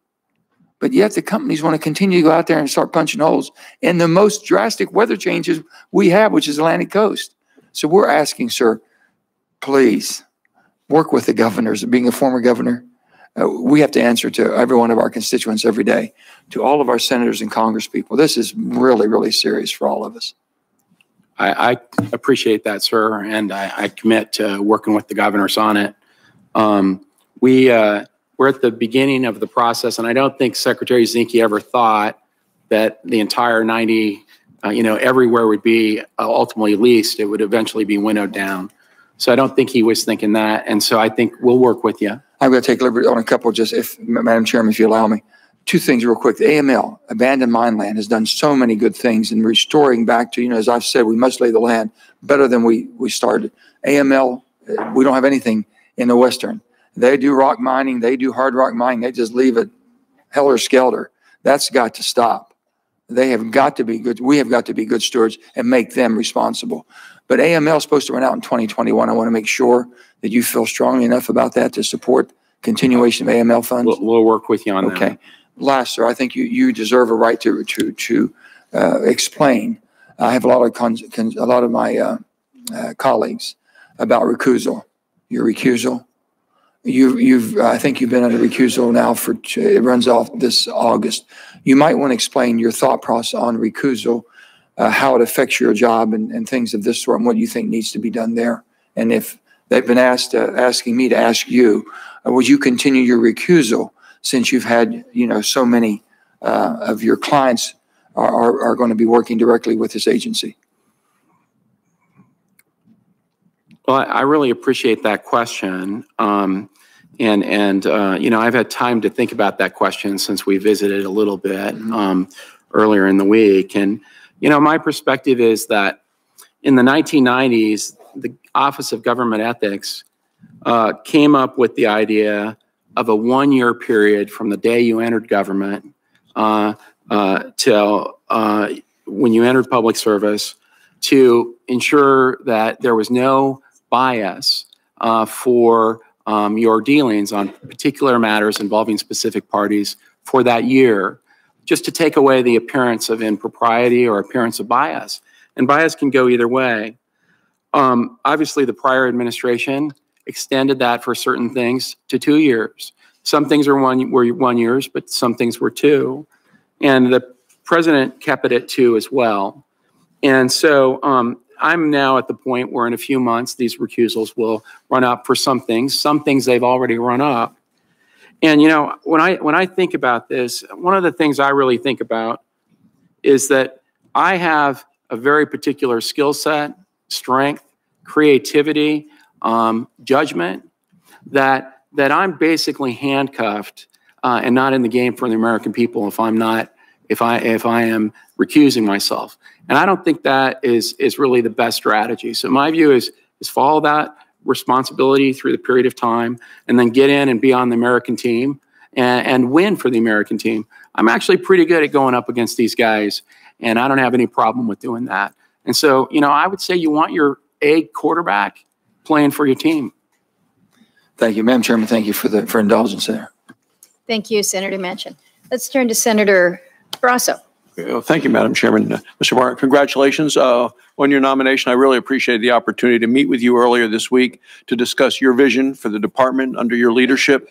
Over the past 2 years, you've been instrumental in developing many important policies at Interior.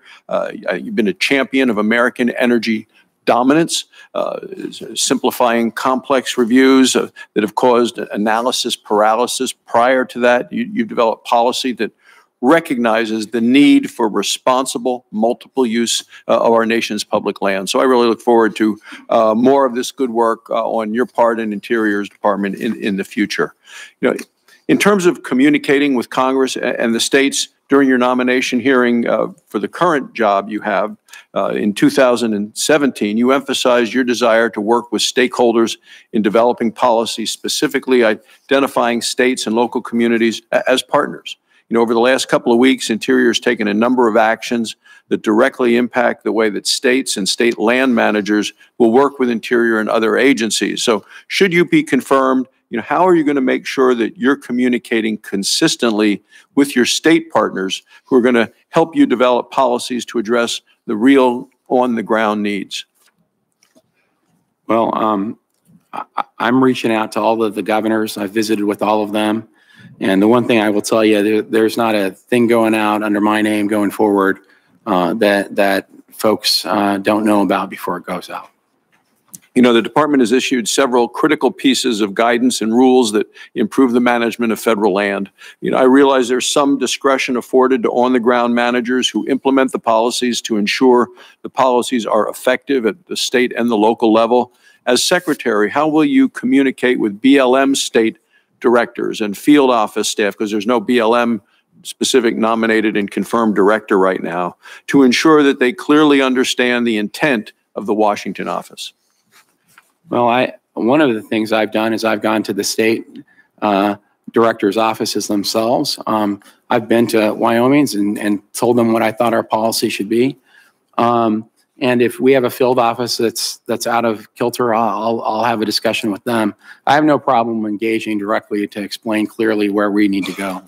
And we're working good with the governor on some really innovative ideas, I think, that would allow the state to play a bigger and facilitate a more streamlined process.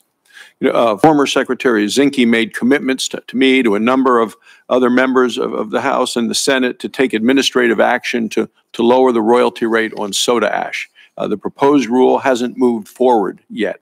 So our natural soda ash producers continue to be undercut by cheap Chinese synthetics and continue to hope that the commitment from the previous secretary will be realized. Will you commit to take the necessary actions to lower the soda ash royalty rate? I'm working on that proposed rule as we speak. Thank you. I want to talk about some court decisions that are out there. Decisions made by Interior are no stranger to the courtroom. And last October, a court reinstated the threatened status of the grizzly bear in the greater Yellowstone ecosystem under the Endangered Species Act. Last week, the D.C. District Court ruled that the Bureau of Land Management didn't adequately consider greenhouse gas emissions under NEPA. The District Court of Colorado issued a similar decision just yesterday. Also yesterday, a case was filed in the District Court in Idaho, challenging the contents of the sage grouse records of decision and plan amendments, alleging violations of NEPA and other land management views. Well, while these cases consider different questions, they do represent areas where courts have historically been divided. So as Secretary, how do you plan to develop durable policy in a time where litigation seems to be the first response? Well, ideally, you would say that greater collaboration leads to less litigation. And that's really what you'd think, but our numbers don't necessarily show that. And if you go back and look at the number of protests, and you go back to like the 90s and then move through, we're now at about 88% protest for lease sales. So we really need to think about those types of things. I had the attorneys do an analysis a couple of days ago to explain to me how much money we've lost in lawyer fees for climate cases that we lost in the prior administration, and we're approaching $1 million in fees.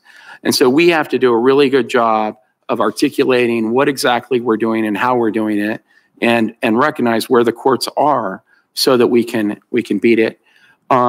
The reality, the sage grouse case you mentioned today, actually, it's a challenge that was filed to the 2015 plan in 2016. They've gone in and amended their complaint. So they didn't like the prior administration's plan. They don't like our plan, which I think probably tells you where you're going to end up with those types of things. Thank you, Madam Chairman.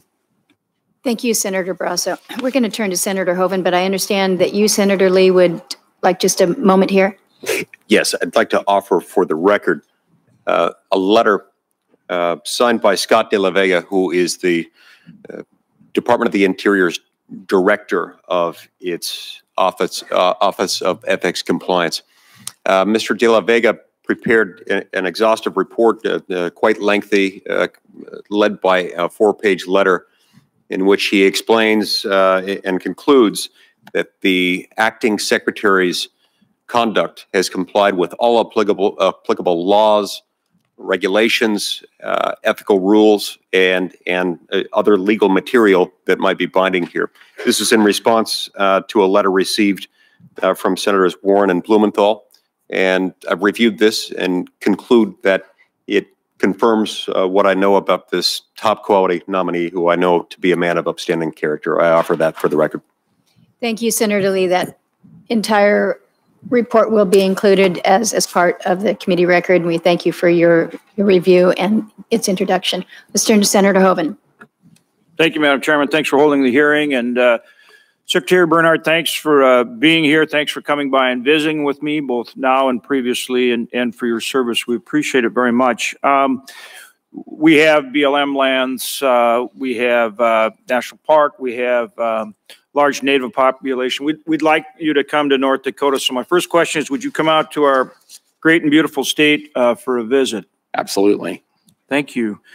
Look forward to that. Preferably during pheasant season. Yes, exactly. That's it's phenomenal, just phenomenal. I'm working on some legislation regarding mineral spacing. As you know, we have incredible energy development out there, and we need to work on BLM lands on the permitting process. And there's a number of ways to do it, adequate resources for your field offices. And you've got some tremendous people out there that we've worked with, but making sure that they have adequate resources. They've come up with some innovative ideas too. They're tremendous. But we need to make sure they have adequate resources in the field offices. And then we also need legislation in cases where you don't have any surface ownership, just mineral ownership. And we have legislation to do that would expedite the permitting process in a sound, environmentally responsible way. And I'd ask that if you'd be willing to work with me on that. I sure would. It lines up with exactly what we're trying to do, Senator. Good. Deferred maintenance backlog in the park. Theodore Roosevelt National Park, we have, as you know, we're working on a presidential library out there. We want your help with that. You and I have talked about that. So I would ask, one, are you willing to help us with that? Obviously, Teddy Roosevelt spent a lot of time out there. Incredible, beautiful Badlands, just amazing. So not only that project, but the other is the deferred maintenance backlog. We're working with Lamar Alexander and others to address the deferred maintenance backlog in our national parks. Really critical. Obviously, I know you support it, but would like you on the record on both those issues. We are absolutely behind that. It's part of our budget, and we'll work with you on it. Yeah, and I believe we have a real chance to get it, and it's so important for our national parks. Also, I chair the Indian Affairs Committee and would ask that you come to our committee and testify. Are you willing to do that? Of course, sir. Okay. One of the pieces of legislation we passed recently is the Tribal Energy Resource Act. It gives tribes more control on their reservations over energy development, how they do it, traditional, renewable, whatever it is they want to do, but self-determination. Please talk about how you can interact with them on that issue, please. Well, I'm familiar with that legislation, and I think that it really is the logical next step to self-determination. And we want to work with the tribes that are interested in utilizing that authority. We would really like to work to have some successes with them. I think it lines up policy-wise spot on with where the administration is, and we'd like to work with tribes that are interested in that to see if we can have some successes. Yeah, it really does. It's about jobs, it's about opportunity, it's about self-determination, all things that I think are very good in terms of working with our Native population. Absolutely. Last year, I just recently had a field hearing in Bismarck, and we have 5 reservations in our state. Some we share with South Dakota. We have more tribes than that, and we had tremendous representation from the tribal chairman, the tribal councils, and others, as well as our state leaders, the governor, our delegation, and so forth. And one of the things that we really focused on was more law enforcement, particularly BIA law enforcement agents on the reservation to help with safety and, protecting women and children and some of the, but, across the board, greater safety on the reservation. And it really came to the fore the need for more law enforcement officers, particularly BIA law enforcement officers. And as we listen to, like I say, tribal leaders testify, as well as the BIA, they said, if you can recruit somebody from your geographic region, not only are you more likely to, convince them to go into law enforcement, but they're more likely to come and stay and continue because they're from the area. And so one of the things we need is more training centers or more opportunity to have training centers around the country. And for example, in our case, our state would put resources into it. And that would reduce the federal cost to train the law enforcement officers. So not only would we be able to recruit more, we'd retain them, and it would cost less in terms of the federal cost share. So this is something we need to do, and I would ask for your help in that. And I know yet the administration has initiatives in this area, particularly addressing violence against women and children on the reservation. That's right. Plays right into that, as well as legislation we're trying to pass to provide more, my Survive Act, to provide more resources to help in this area. So it's a big subject, but it can have an impact in Indian country, and please touch on that. So number one, our Assistant Secretary for Indian Affairs is completely focused on the missing and exploited category, and we're working like crazy on this. What you're bringing up with this training, I think, is a great idea, and I think I actually went back to the office after we visited a little bit and thought we could also get some justice money involved, I bet, too. So we could bring together an interaction of folks, because if we can keep law enforcement in an area, if we can recruit them, train them, and then keep them in that area, we'd be much better off than where we recruit folks, they come in for training for a few years, and then they go to some other area because they're just not familiar with the area. So I'd like to work with you on that. Well, and I was very encouraged when you came in the other day and talked about wanting to take a leadership role in this area. I know for our chairman, this is a priority, something she's worked on and is working on right now.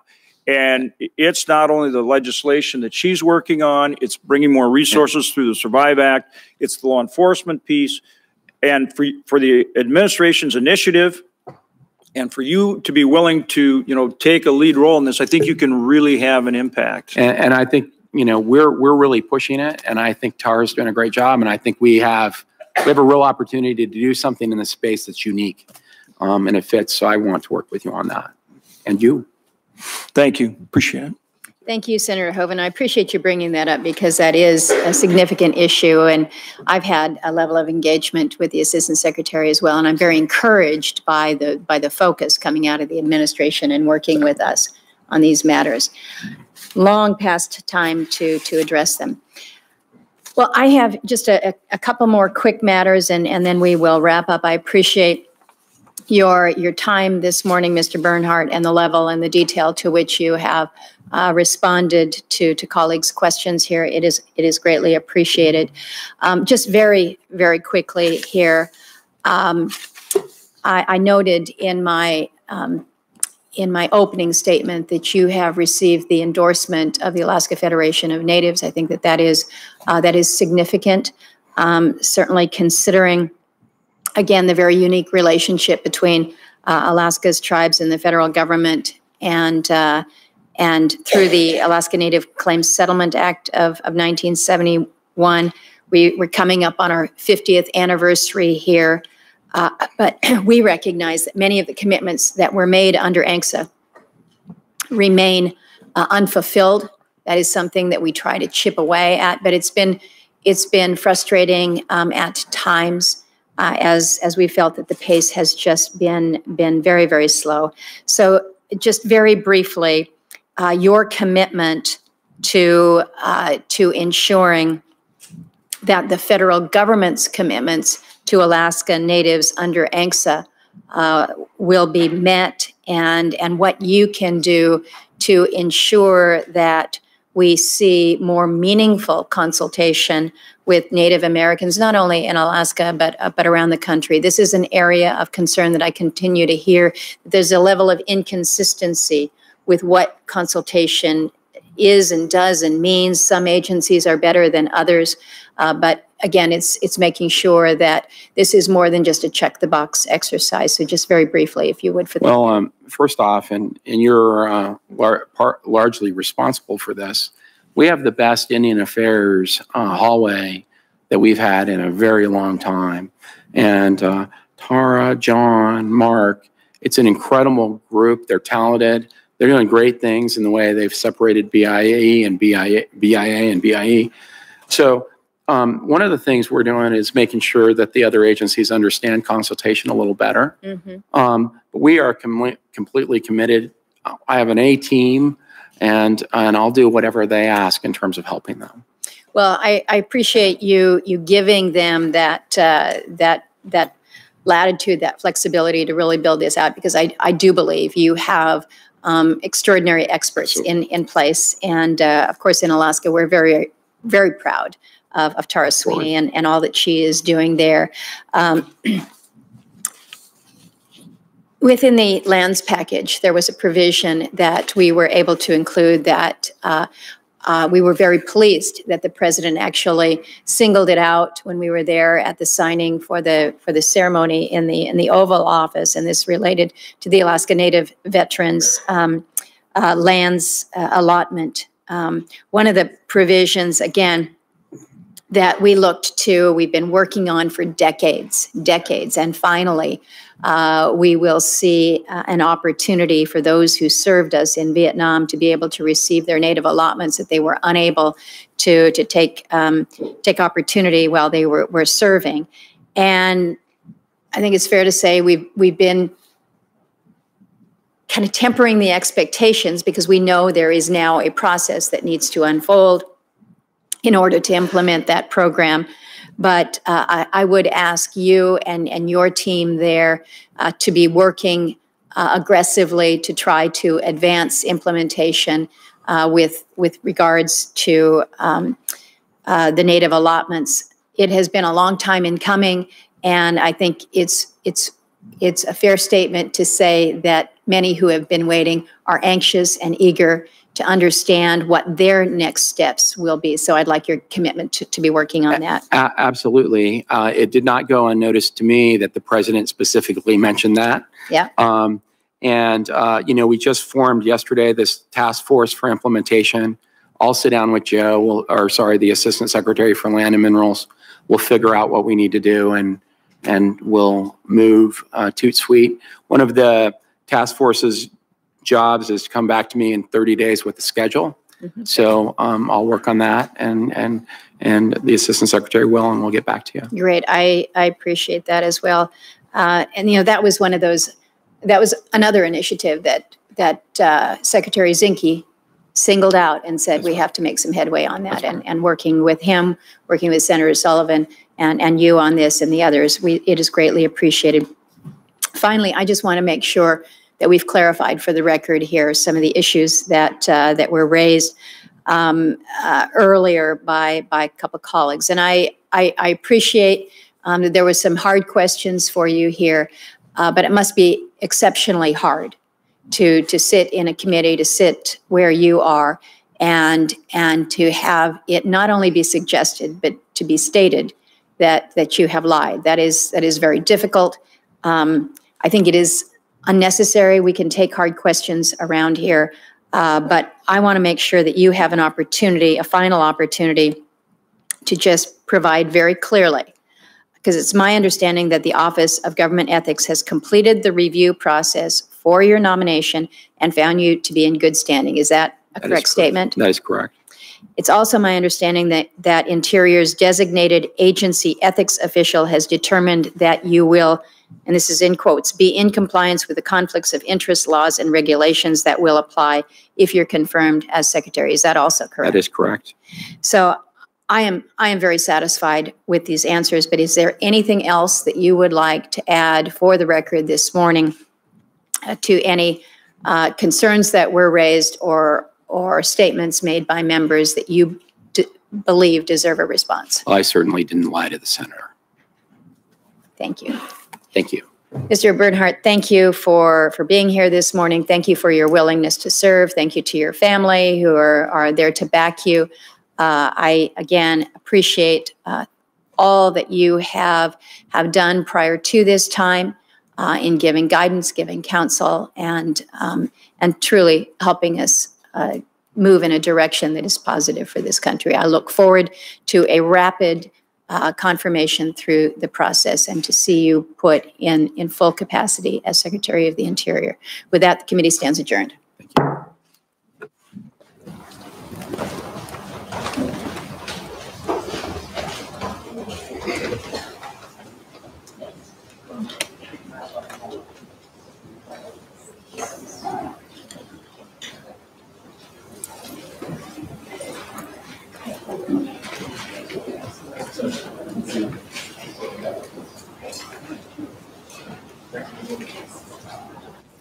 As the confirmation hearing for Interior Secretary nominee David Bernhardt comes to an end, we will take you live now to the Senate Budget Committee, which today is taking up President Trump's budget request for fiscal year 2020. Wyoming Senator Mike Enzi is the chair of the Budget Committee. Lastly, parity has not existed between defense and non-defense spending from the beginning. Under the BCA, defense spending was forced to absorb its share of the cuts almost entirely on the discretionary side of the legislation. Non-defense discretionary spending was spared this fate as reductions were absorbed by mandatory spending. For 2020 alone, defense discretionary BCA cuts are $54 billion, while non-defense discretionary cuts are less than $36 billion. The other place where parity has never existed is when we look at authorizations of appropriations. Without fail, defense spending is authorized each year. Non-defense spending, however, goes largely unauthorized, with more than $300 billion in unauthorized appropriations in 2019 alone. So I urge my colleagues to oppose this and hold defense spending hostage by opposing the amendment. Mr. Chairman, discussion in opposition. I will just respond very quickly that parity means replacing the cuts in both defense and non-defense from the sequester cap levels in an equal manner. That was the deal that I reached with Chairman Paul Ryan. It is in 2013, it worked well. It has been the guiding principle that we have used to reach every budget deal since then, 2 more beyond that. And I think we should recognize that that is the way that we can move forward and accomplish the goal we all have of making sure that we get through this and follow up our responsibility to have a budget deal and appropriations process that at least has a smooth sailing of a blueprint. I suspect there will be a caps deal, and I suspect that that will be a requirement for it. It would be helpful if this committee supported that so we could move forward. All time has expired on the debate for the amendment. The amendment's laid aside. Consideration will resume. Requested a recorded vote will be taken at the agreed upon time. Sanders, number 5. Thank you. Thank you, Mr. Chairman. This amendment would create a deficit neutral reserve fund to fully audit the Department of Defense, end outrageous cost overruns, and crack down on the massive amount of fraud perpetrated by defense contractors. I wish I could tell you it was a brilliant new idea that I thought of, but it is not. This idea has been around for a long time. On September 10th, 2001, one day before 9/11, then Secretary of Defense Donald Rumsfeld said, and I quote, "According to some estimates, we cannot track $2.3 trillion in transactions.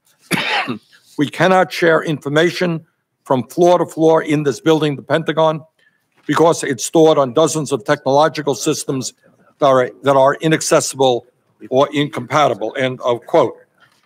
Yet almost 18 years after Secretary Rumsfeld's statement, the Department of Defense has still not passed a clean audit, despite the fact that the Pentagon controls assets in excess of $2.2 trillion, or roughly 70% of what the entire federal government owns. Meanwhile, over the past 2 decades, virtually every major defense contractor in the United States has paid billions of dollars in fines and settlements for misconduct and fraud, all while making huge profits on those government contracts. I hope that my colleagues will support this important amendment. Other comments in favor? I guess I have comments in favor. Pardon me? I said, I guess I have comments in Good. favor. I'll grant you 20 minutes. I urge my colleagues to support this amendment. It would create a fund to support